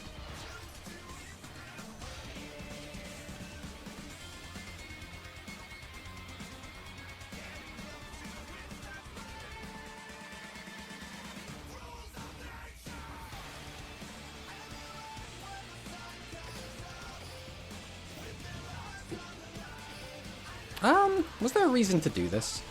Because, like, having Baby in hand right now doesn't actually do anything for me. Gets an extra dinosaur in the graveyard. I think I'd rather have just linked off. Yeah, I think we're kind of throwing a little bit here, but it's fine. We'll send Baby. If I do it this way, we still get to a 2, which I guess is fine. Alright, we're going to double Evo Pill here now. So it's going to have to be a Dino. I think we're just going to get rid of you and you. Oh, maybe I'm actually just messing this up. I think I needed to send Rex, but Rex I couldn't send from field anyway.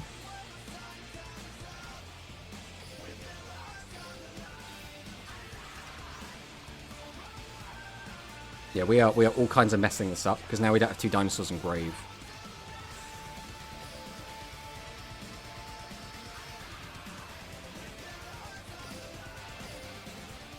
Aha! Behold, it's level 4 now! I mean, I could just link. Like, that's the alternative. But then, like, all that does is get that out. I guess if his back row's nothing, it doesn't really matter. This isn't lethal because this can't attack directly. I guess I'll just stick on this.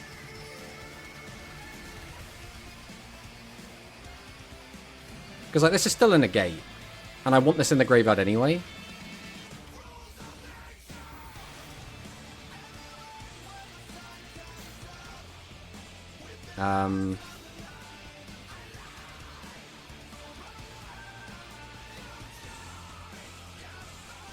Yeah, I'll negate that.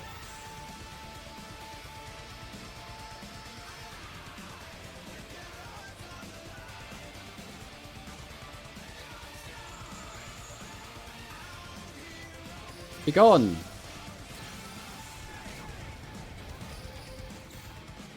Alright, let's see what you got. I mean, we have played this really badly. We have actually played this so badly. But we might be okay. We might just be okay. That is definitely the worst draw in the deck, but we can now do this.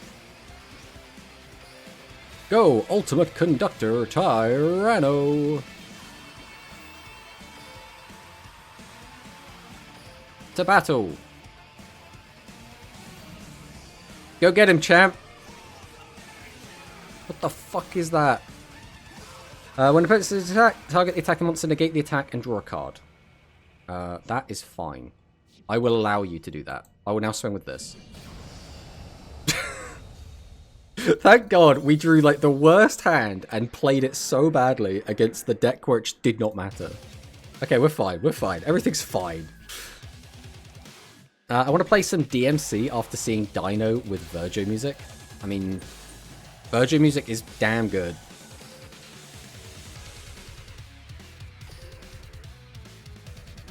Dino gaming is going well. We haven't lost yet, so that's something. But we've only played, what, 5 games? So...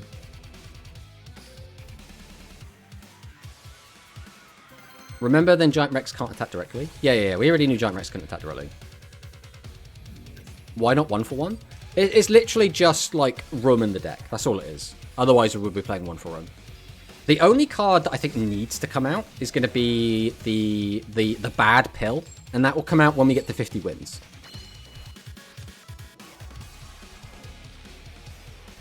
He didn't draw Kite-Roid, unlucky. Yeah, we don't really have a good way to deal with Kite-Roid. Two Invitation? Okay. Alright, we're gonna go digging. Let's grab Misky. We're gonna go digging again.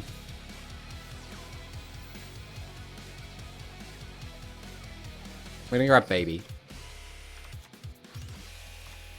I don't know if this is the best way to do this or not, but doing this way I get full value off of the Archosaur, because we want to summon the Archosaur from deck.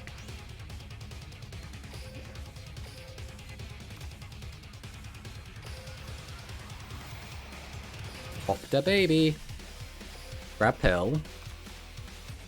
Baby effect. Summon out Overraptor. Overraptor effect. Grab Rex.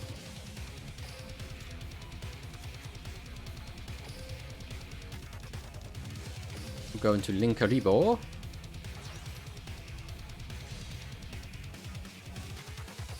Activate the skill. Pop Linkaribo, grab Baby, send Rex, summon Baby, pop Baby. Baby brings back other Baby. First Baby's effect goes off and gets us anything. I guess we're probably just going to take another Overraptor, because I think having the other Misk in deck is probably going to be more beneficial for us in the long term. I don't think Dweller is needed against Toons, so we're going to go for Lagia, right? It sounds good on paper. Let's go for it. Then we'll go ahead and fire off double Evo Pill. We get Rex, we get Linkaribo. We're not negating our own card. We're going to summon out the UCT. Activate Giant Rex. It's going to summon himself back. We'll activate the other part of our skill. We'll make this level 4, and then we'll overlay these into a second Lagia. I'm pretty sure this is mostly a spell trap deck, right? So I feel like just having multiple spell trap negates is like the best thing I can have. And then we'll pass. Right, let's see what he's got. Let's see what he's got. Judgment there, Toon World. I mean, probably.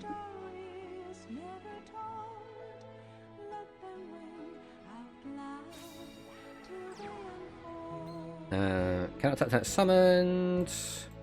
Discard a tune card, special summon, or add a tune spell trap. I mean, we could just stop this. Because this is like stopping a tune world, right?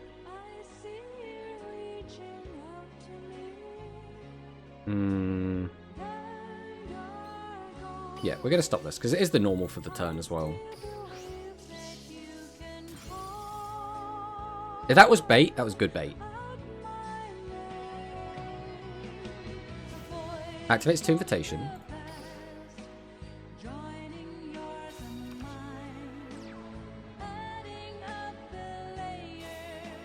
Activates the Toon World now. I mean, again, if this works...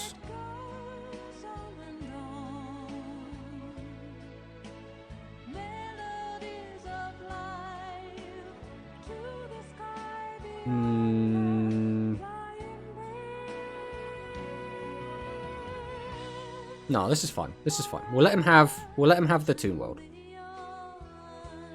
Because, like, if he's got a second Toon World or a Toon Kingdom, we get absolutely murked if we negate this. Whereas if he only has, like, one Toon or Comic Hand, or if he only has, like, one other monster that he can summon, then we stop that and he doesn't do anything afterwards. What is Page Flip? If you go to deck, your opponent manages 6/1, special summon, ignoring summon conditions. I'm gonna stop that.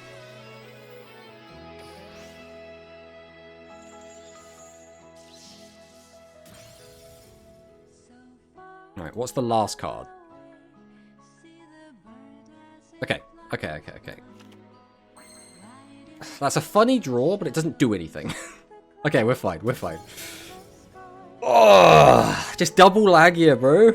It's like, it's so unfair. It's actually so unfair. Like, I'm playing a modern Yu-Gi-Oh deck, right? Hey, we're up to plat. Sure, we'll post. Why not?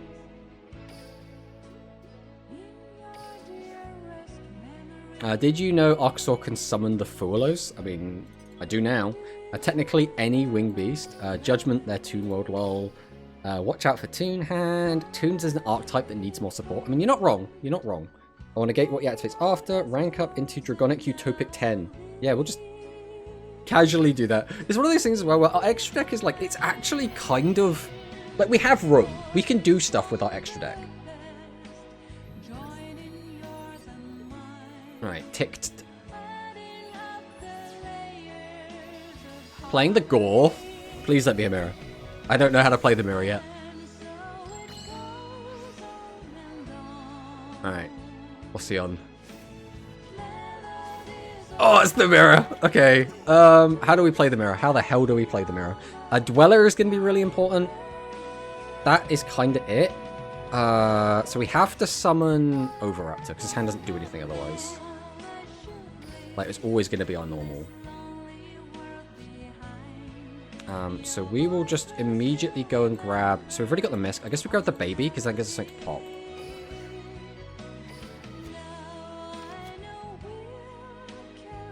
So he's got something in his hand, which means he probably has Misk.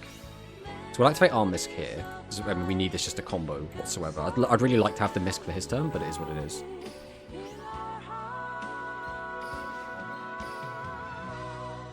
Okay, Arc Effect. Pop the baby. Grab double Evo.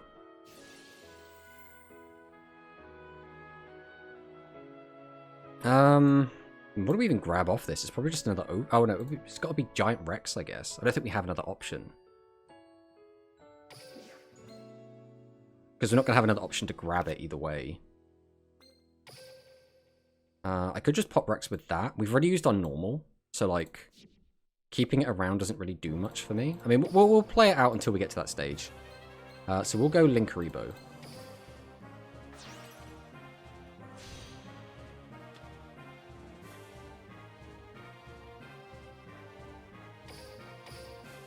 Activate our skill. Pop the link. Grab that.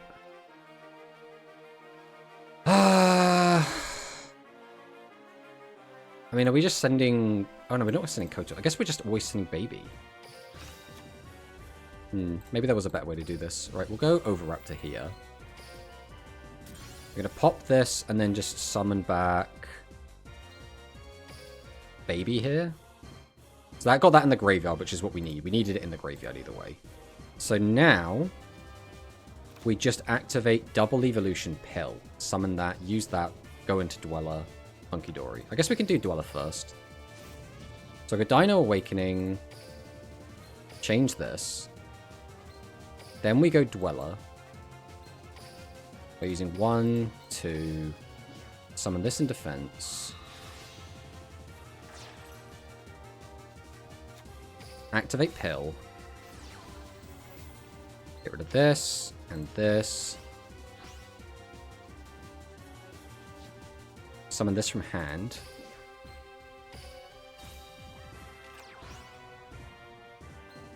Activate Rex. Sure, Rex can come out in defense mode because we're a little bit scared.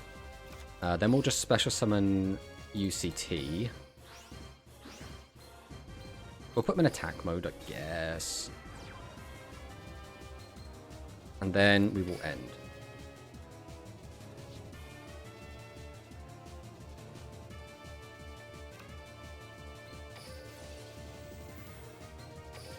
Right. I don't know if there was a better thing we could have done here, but like... This was the best I could see. Activates Dig. I mean, I guess we try and save the negate for... Maybe it doesn't matter. The fact he's searching Oviraptor means he might be using the skill to change me to level 4. So he can pop my guy. But if he tries that, I guess we try in UCT and then he misses.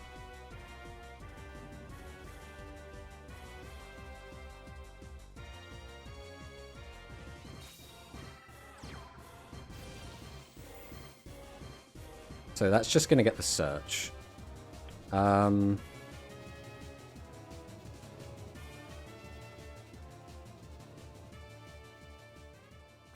think here we have to use this. And this will force the misc. But I don't think there's a better chance to do this. Oh, okay. So he still gets the search. He must have the misc, though. He had something in hand that he could chain.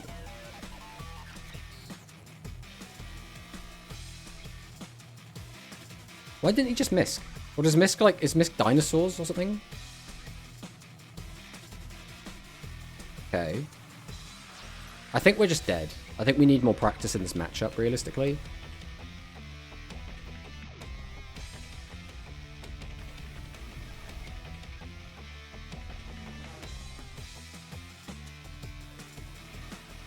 Is Lancia back? I mean, it could be. He's got the misc, so he could have just kept his guy around. I guess it just didn't matter. But it means I could never have done anything about this anyway, right?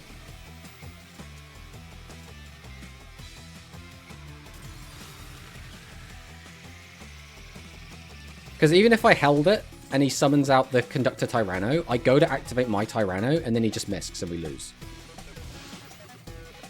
So yeah, we're just absolutely dead.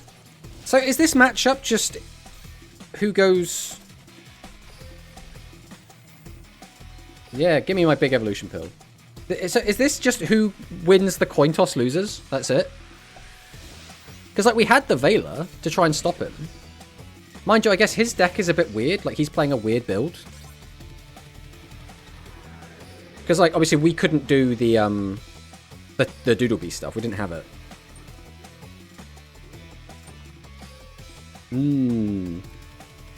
Like that game felt like if we went second, we probably just won. That's kind of what it feels like. Like I think that literally was we lost the coin toss. I mean, to be fair as well, our opening hand was kind of shit as well. But even if we had the full hand, I don't think it matters. Well, I guess if we had like a double Lagia, like if we open like the nuts and we double Lagia, I think again we do just win there. Battle Chronicle. Okay, we're going second. Jeez. Jesus. I really don't like opening Overtext. Overtext is like the main card I really don't want to open. Because it's just like, it does absolutely nothing in hand. The blue eyes, what that is a... I'm not a fan of the silver with the gold text, I'm not going to lie. It looks kind of tacky. Oh boy, Cauldron of the Old Man. My internet going to want to work now. Let's see what happens. Need to keep a baby in hand to search Misk in their turn, or have a Misk in hand naturally. Yeah, but the issue is, we had the Misk in hand there, but then, like, if we didn't use Misk, we had nothing. Like, we literally didn't have a play. So he would have just summoned and killed us anyway, and our Misk would have protected nothing. It's like, it's a really awkward situation to be in.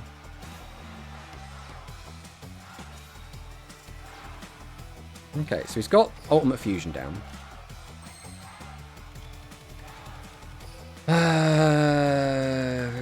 Just for cards. Okay, so we just need to make sure we have that on the go. What are we even using this on? I mean, I guess we'll just see where this goes. So we'll activate Misk. We'll activate Misk. We'll grab Arc. Arch Effect. Pop the baby. Grab Pill. Baby summon Ovi.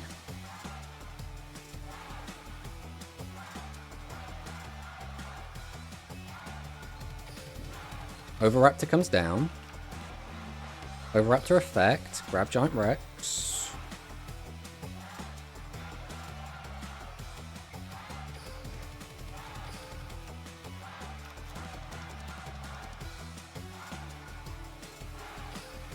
We'll go ahead and make Linkaribo. Let's see if he wants to interrupt me here, because he can hit this Linkaribo if he wants.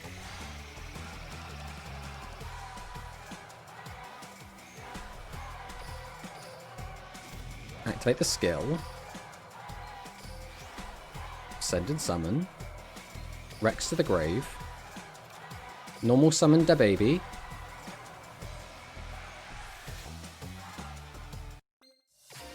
Activate Overraptor. Pop the baby. Then we summon back leftmost baby. Baby effect. I mean, this has to be another Overraptor, right? Like, realistically, there's not another option. So now, I guess we go Lagia? Like, what else are we realistically making here? So go 1, we'll go 2. So Lagia can now stop the fusion spell.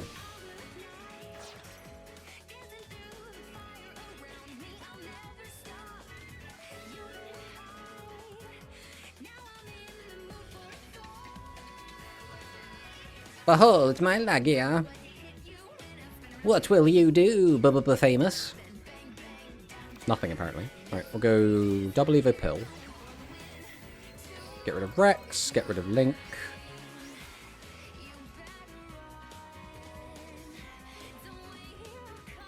And then from hand, we'll just summon out Overtex. We'll go ahead and use Giant Rex effect, bring it back.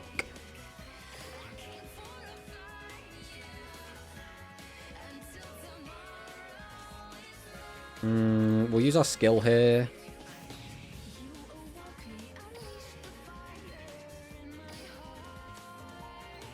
I guess we'll just make another one. I don't think there's like a better option here.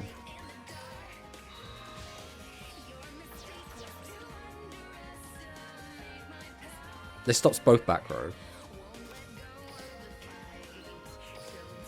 1, 2, summon forth. I guess we'll fire off the Fossil Dig as well, because like one, we could grab a Misk, and then if we don't need to use the negate, we just have the Misk.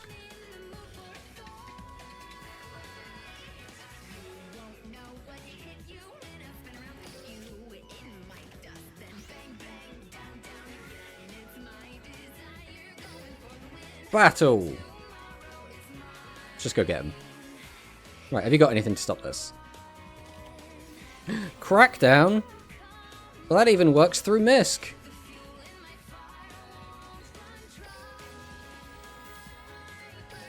No.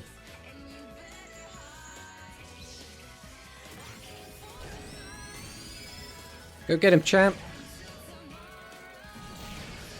Whee! Cauldron's been started to see play for the Tindangle FTK because they are surely going to help. The thing is, in like gold and plat, a load of people just play Cauldron just because. It's just like generically like can just randomly steal games sometimes, I guess, if you're playing something bad. How is the Dino Demolition? Hello, hello, Shwee. Welcome, welcome on in. Oh, we open the 2-card combo? Exactly, exactly. Do you want to play Infinity Tyranno? It's good. Search if you have everything. I mean, I'm not really a big fan of Infinity personally. I don't really see what it really adds to this. Why play Infinity is garbage? I mean, yeah, that's kind of my opinion, but next is a W unless something in hand. Yeah, I was kind of like, well, you could have a Kiteroid. You've always got to like be mindful of the Kiteroid, right?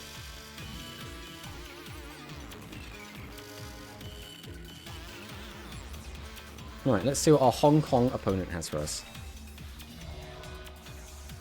Adds big booty. I mean, yeah, the issue is the deck is so like streamlined right now. Like we're playing a 20-card list. And the logic of playing 20 cards is I always want to open my 2-card combo, right?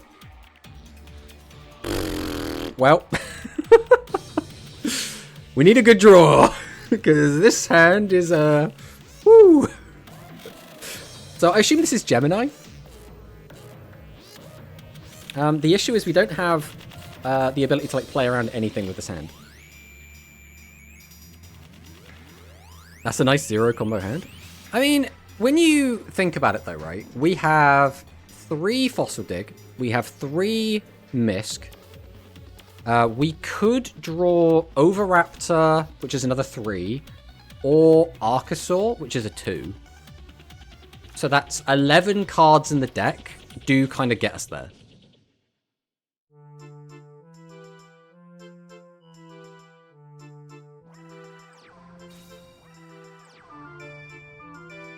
Okay. We've got the Ablation.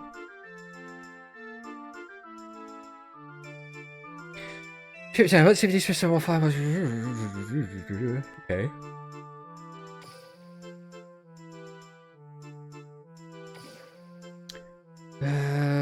Reveal Jelly Monster Gem Elevation in your hand. Send a foot skill through. Say that's the Revat. I'll be able to distribute your hand. If you do. If you play it from your hand, you can also add a Fire Warrior Generate to your hand deck. If you choose a card, double summon. Okay. So out comes Evocator Evoque, or Evoque. And it's got a normal summon. You can type 5 monster in the graveyard, special summon it. Okay, so we've got that. We're going to use the Durendal to get another search. We're going to grab Red Nord. Summon him out. We're going to use his effect. Add back the Durendal.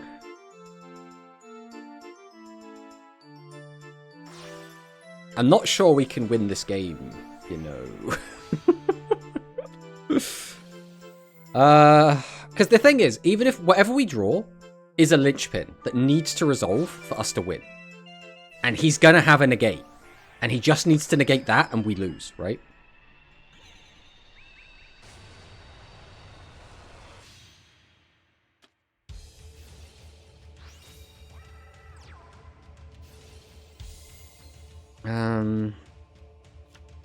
Won't come to the field, join the FH. Okay, that's fine. That's completely fine. Attacking sends card to graveyard, the back phase. Really banish. You can add this card to your hand. Okay, that's all fine. This is the issue. This guy. Quick effect, you can send one face of a quick flow to graveyard and get the activation if you do destroy it. That is the problem. Which normally wouldn't be a problem. But this hand is ass, so that will hard stop us in our tracks, right? Like, our win con is that he just doesn't negate whatever we draw off the top, assuming what we draw off the top is anything.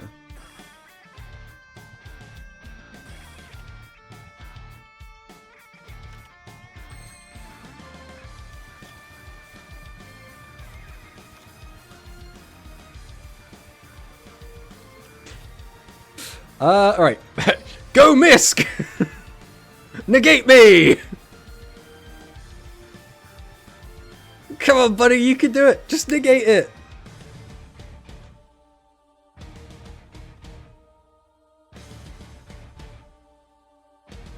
Stop reading. Just negate. Click yellow button. Ah. I think that's it, guys. I think we're done. Well. Go Misk. The issue is, if he negates anything from this point, we are just dead. There's nothing we can do. Yeah, there we go.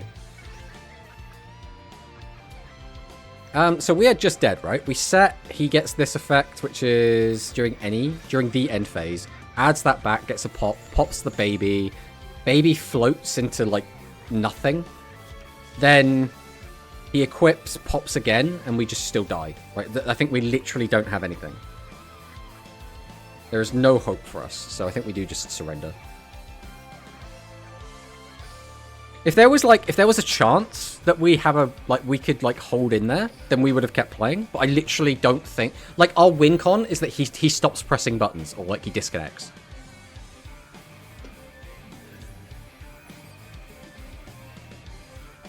All right.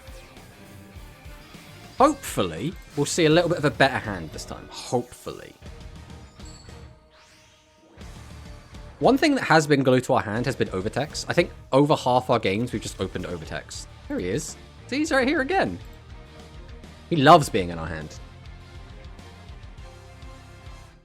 So this is probably going to be what? Zombie World? Can we beat Zombie World?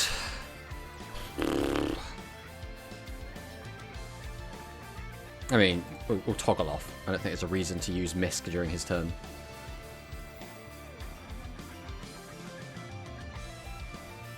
Zombie World kill Dino. That's kind of how I feel this is going to go.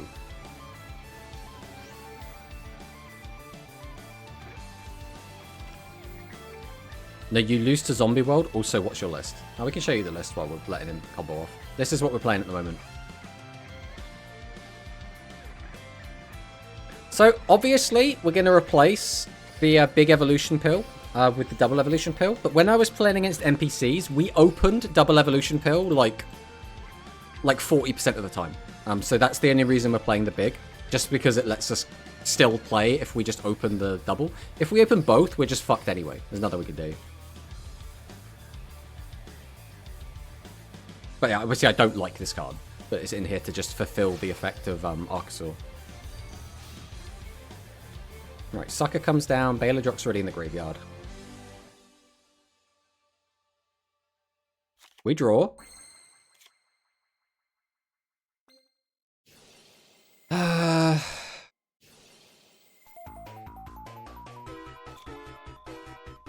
Banishing a monster from the graveyard sucks so bad, bro. Once per chain, when a zombie-type monster, except Doom King Baladock, activates its effect. So could I activate the skill, change him to 8, summon this, try and use its effect, and he'll negate it? But if I activate this and send it to the graveyard, he will just...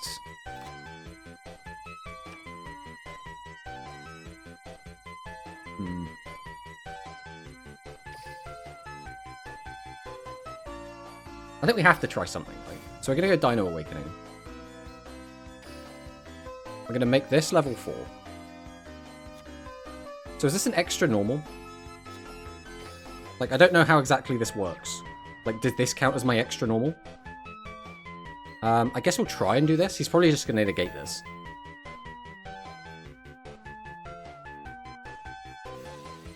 Okay, so he's going to negate that.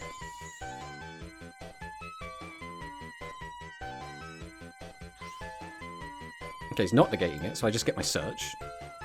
I mean... Do I just grab it on the Misk?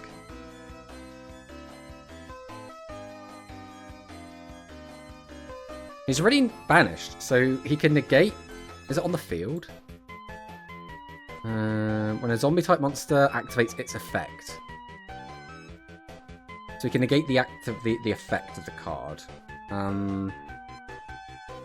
Can't banish again. If we activate that, send it to the graveyard, we'll at least have one in grave. Then I'd need a pop. Oh, this is tricky. I really don't know how to navigate this. If this gets negated, we can only use it, not activate, which means if that does get negated, we don't have anything. So do I think... I think we have to take Archosaur.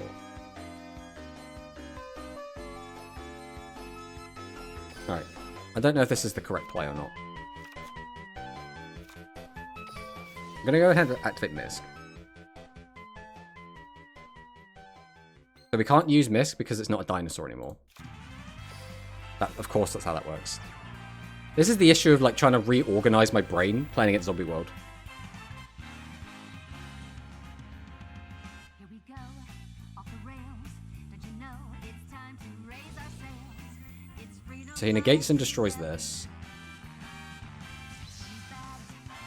Or just negates it. Okay.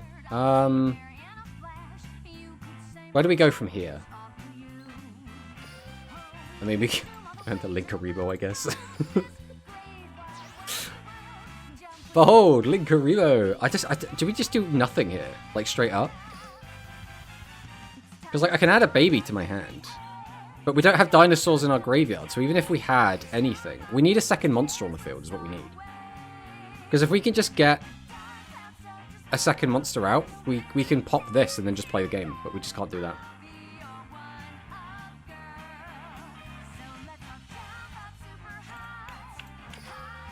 There's literally nothing we can do, is there? And as soon as we go to the next turn, we're just dead anyway.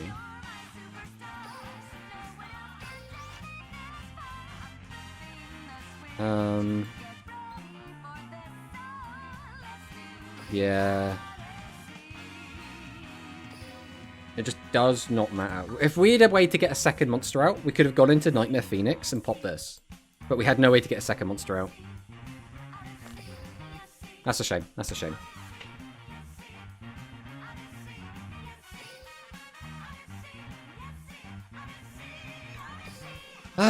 It's good to know, though, right? It's good to know what decks counter you. But again, it's one of those things where if we went first, we probably win. So that was probably a coin flip game.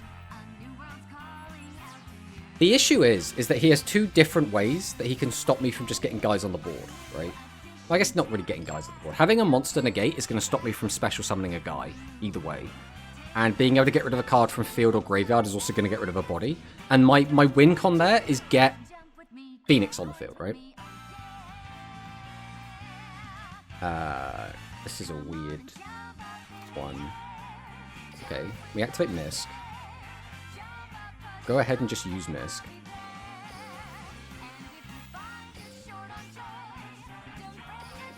We'll get out Archosaur. We need Pill. So I think we have to do this. Just to get the Pill. Then we link into this.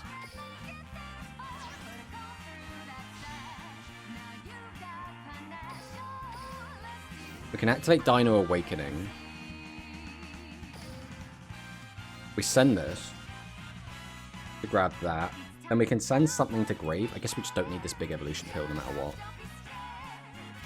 what. We activate Pill.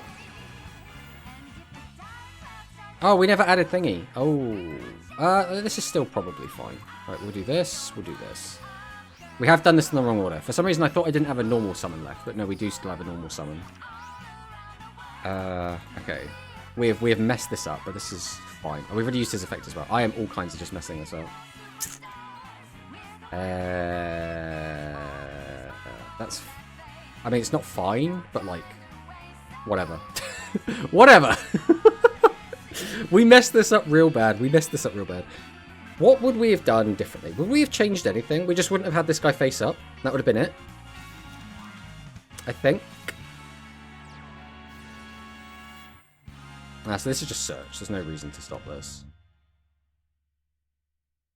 We can pop baby from hand. That doesn't do a lot for us. The issue again is if he goes into the link. I don't really know what the link does. I know what this deck does prior to the link. I don't know what this deck does at link stage.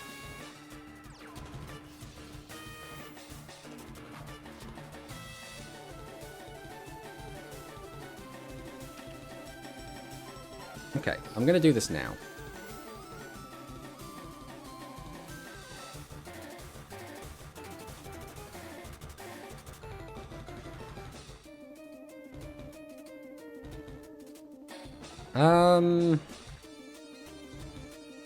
If we pop baby, we get the search.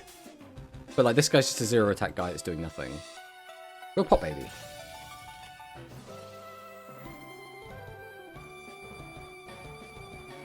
So off this, we will grab Oviraptor. Off Oviraptor, we'll grab Misk.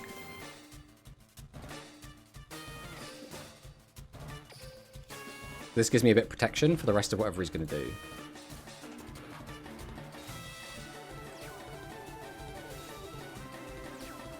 Now the issue is this guy's just stuck on my board. I don't really know dinos, but maybe it was normal summon the level 1, not use the effect, make Linkaribo, use the skill, then go the Misk line. Probably? Okay, dig here. So we can link. I think we always dig here.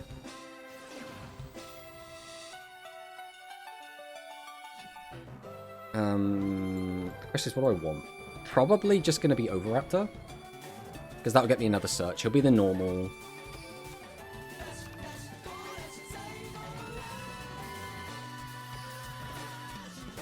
The question is, do we make Phoenix? Or do we just do this? Like, this is the funny play. Let's go for it. We'll go 1, we'll go 2. Oh, I've just realized as well, Pentastag's only going to give piercing to what he's pointing at, and we're not going to have anything meaningful pointed at him. We've kind of like, ooh, we've made so many mistakes this game. We're just going to wing it. We're just going to wing it. Everything's going to be fine, guys. Everyone stop panicking. We'll summon out Oviraptor. We'll use Oviraptor effect.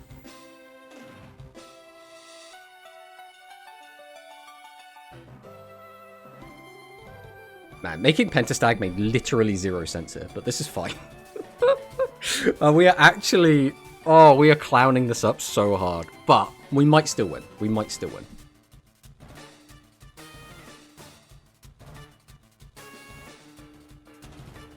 What do we do with Oviraptor knowing that we've messed up this bad? We could do a bunch of different things, really.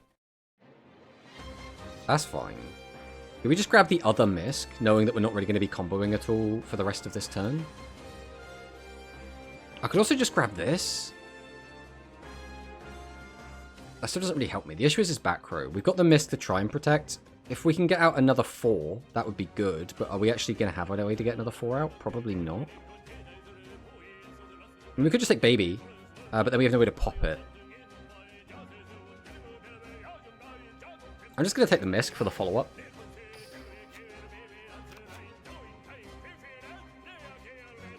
Alright, so we are just going to go to battle, I think. I think that's the play we're doing. It's not great. But we do have the Misk to stop most forms of interaction he could have.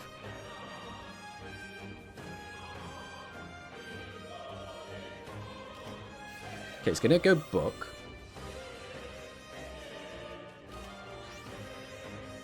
Wait, why couldn't I Misk? Oh, because it's main phase. I'm just a dumbass. I'm just a dumbass. We're just dumb. We're just really dumb. Oh, I didn't know this guy had a thing. All right, yeah, let's get out of here. Get out of here. Get out of here. the scoop of shame. The scoop of shame. Oh, all right. Yeah, we needed to Misk in the main phase. It's fine. It's fine. It's learning experience, right? It's a learning experience. Have you read Misk? It's our first time playing dinosaurs. It's our first time playing it. And chat's like, have you read the card? Have you read the card, though? It's like, come on, guys. Come on. What's the boss monster for this? Our boss monster is Ultimate Conductor Tyranno, is our boss.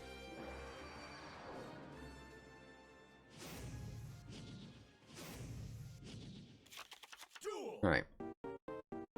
So this is fine. Misk only protects in the main phase. Oh, only works in the main phase as well. I see. Okay. That's good to know, though, because now that I know that, that means we're going to be in a much better position going forward, right?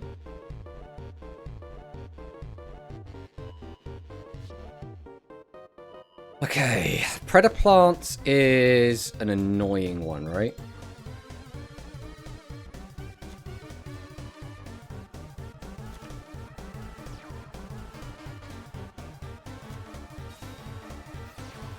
Misk would be beyond broken if it was not only main phase. I mean, it's kind of beyond broken anyway, like, to be honest. Like, it's still really strong.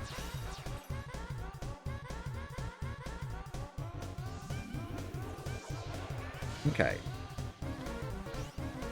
So go for ambulance.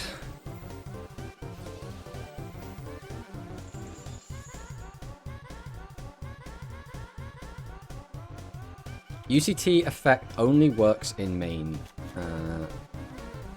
In main to what's funny. I don't know what that means.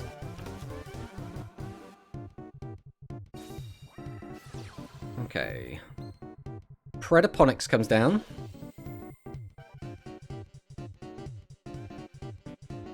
Brings that back. So we're probably gonna Misk immediately. Just basically do our line. Because like with Misk, we can't get Predator counted, right? UCT effect also only works in the main. Ultimate Tyranno can only flip down the main. Ah, I see. Ensemble Robin. Okay. I mean, that doesn't matter though, because you can't use that under Misk.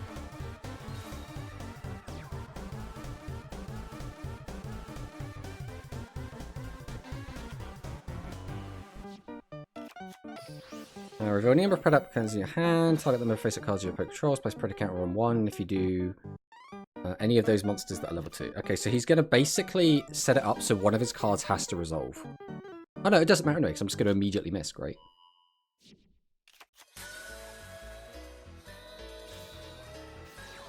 Fusion sub comes down.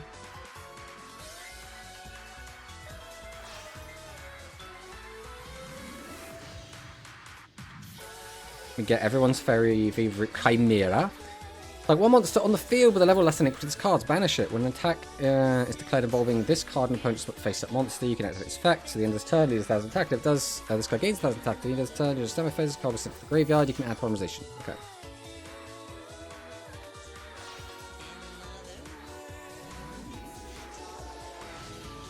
Go into Dragostapelia. Like one face-up monster you controls, place Predator counter on it. Okay, well that doesn't matter. Because we should just go Misk and then we just can't get Predated, right?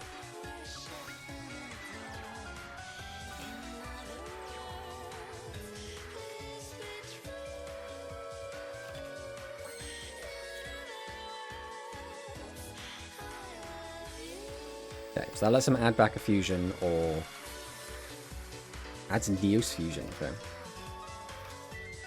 Go Misk.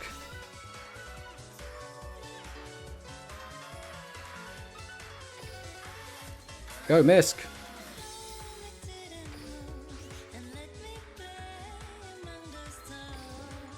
Summon an Arc.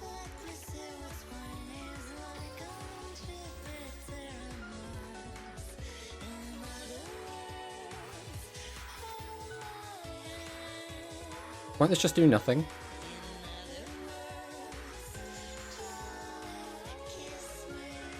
Pop the baby.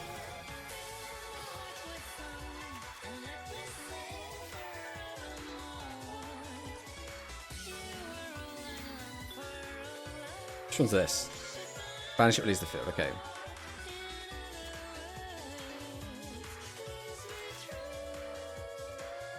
So here we just grab Overraptor. Overraptor effect. I think it's still got to be Rex, right? I don't know, like, if there's, like, an alternate line I should have here.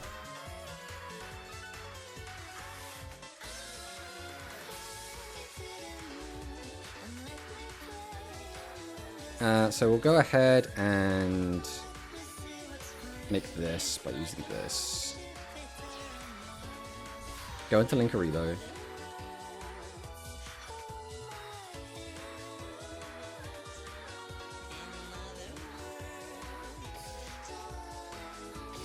We'll use our skill. Send Linkuriboh to the graveyard. Get the baby. Send Rex to the graveyard. Summon baby.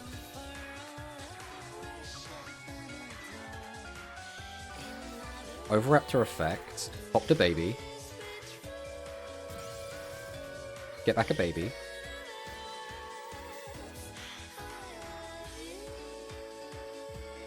I guess it has to be Misk here. Ah.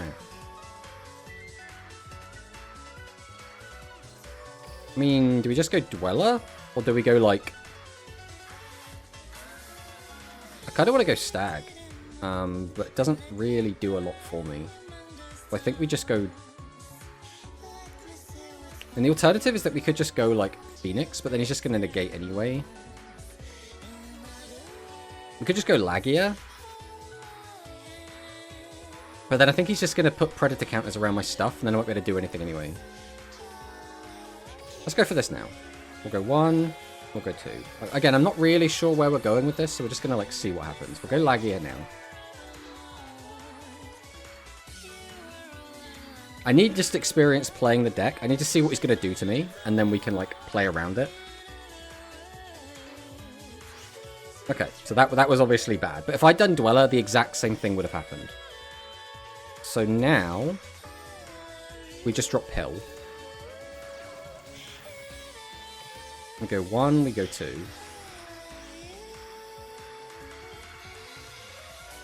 We'll summon out the UCT.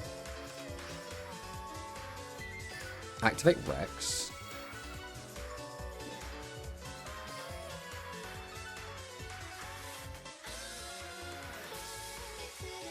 Then we can activate our skill.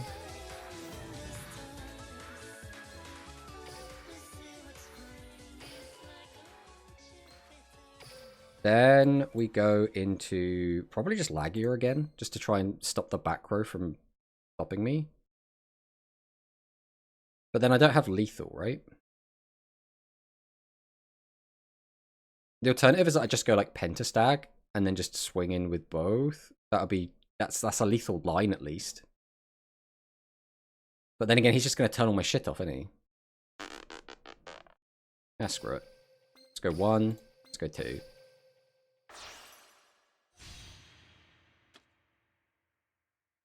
I have no idea what I'm doing, we're just YOLOing this. Right, we'll go Dig. We'll grab Misk. Guess we'll do this to just try and turn off Dragostapelia.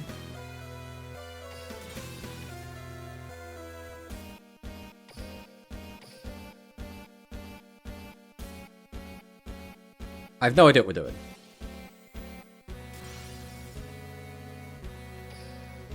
Alright. Well.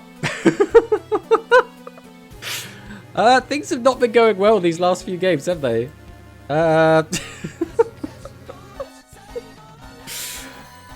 It was...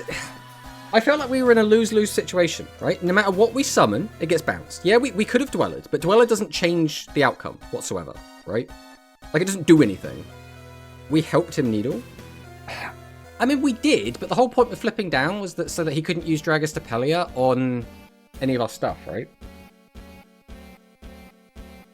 Increase your deck and add non-engine. I think the deck's fine. Like, realistically, all the games we've lost are because we've, like, lost the coin flip.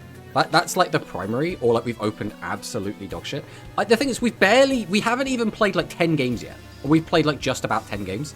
I don't want to, like, start going at the deck with a chainsaw and drastically changing things, right? I want to get a good number of games under the belt, get a feel for the deck, before we start making changes, right? It seems really silly to make changes without knowing how the deck plays yet, right? Like, we don't know what the current meta is yet even, so we don't even know what good cards to put in, when would be the good time to use them. The future reference, you want to summon UCT early with Arceus and Linkuriboh.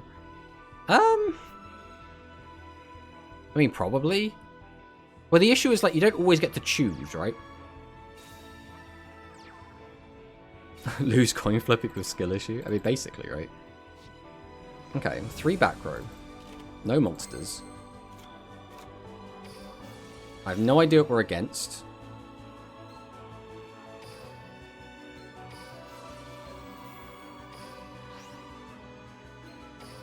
Go into Archosaur. Archosaur effect. We've got something. Pop the baby. Grab the pill.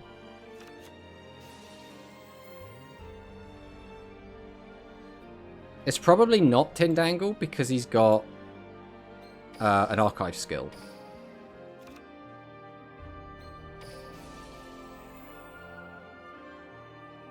So Oviraptor, grab Giant Rex.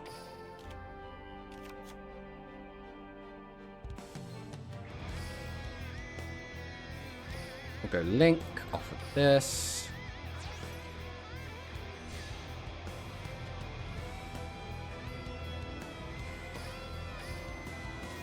Activate the skill. Pop Link Karibo. Send Rex to grave. Normal baby. It's Maids. Oh yeah, we did see it was Maids. So what of his back row then?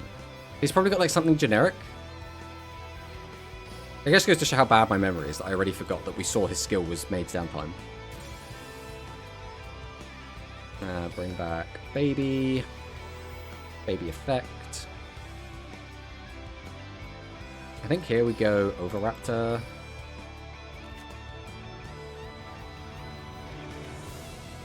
Book of Eclipse doesn't do anything. Okay, that's one interruption gone. So far, so good. I guess we just go Lagia then, because he's got like 2 cards on field. If we just go double Lagia, I think we just win, right?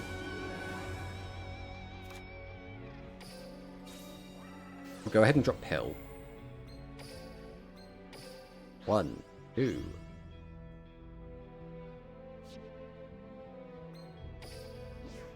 Summon out Overtex. Giant Rex effect. The boy comes back. Activate skill. Change baby to 4. Make another Lagia.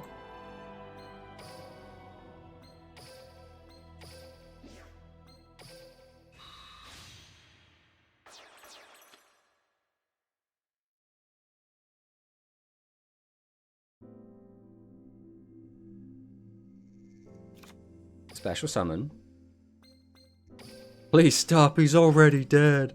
I mean, if he's got, like, Kiteroid, he can live this. Go get him, champ. Go get him, champ. Droplet.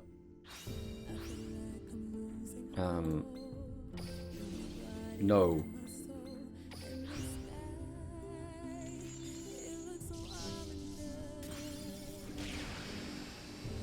Yatta!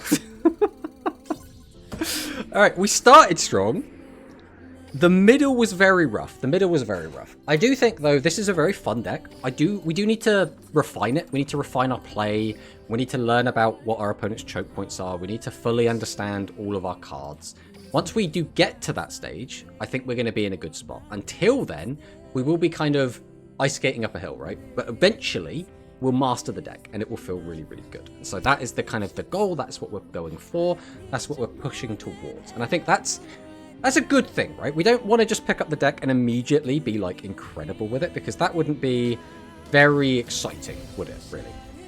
But we have unfortunately come to the end of the stream. So we are going to be ending it here, but we are going to go ahead and raid Hao. So make sure everyone says hello to Hao, because Hao is a lovely, lovely guy. We will be back on Thursday, where we'll probably be playing more dinosaurs, right? We'll probably be playing more dinos. That is the plan. I really like this deck. I really want to get good at this deck. And we're also going to be playing this in the KC Cup coming up. So that's what we're going to be doing. We will also be doing our Vrain's Watch Along in 4 hours. 4 hours from now in the Discord, ! Discord. We will be doing our Vrains watch along. We've been watching at least the first 3 episodes tonight. That is the plan. There's also a tournament on tonight if anyone is interested in playing in that. But thank you all so much for watching, and I'll see you next time. Goodbye.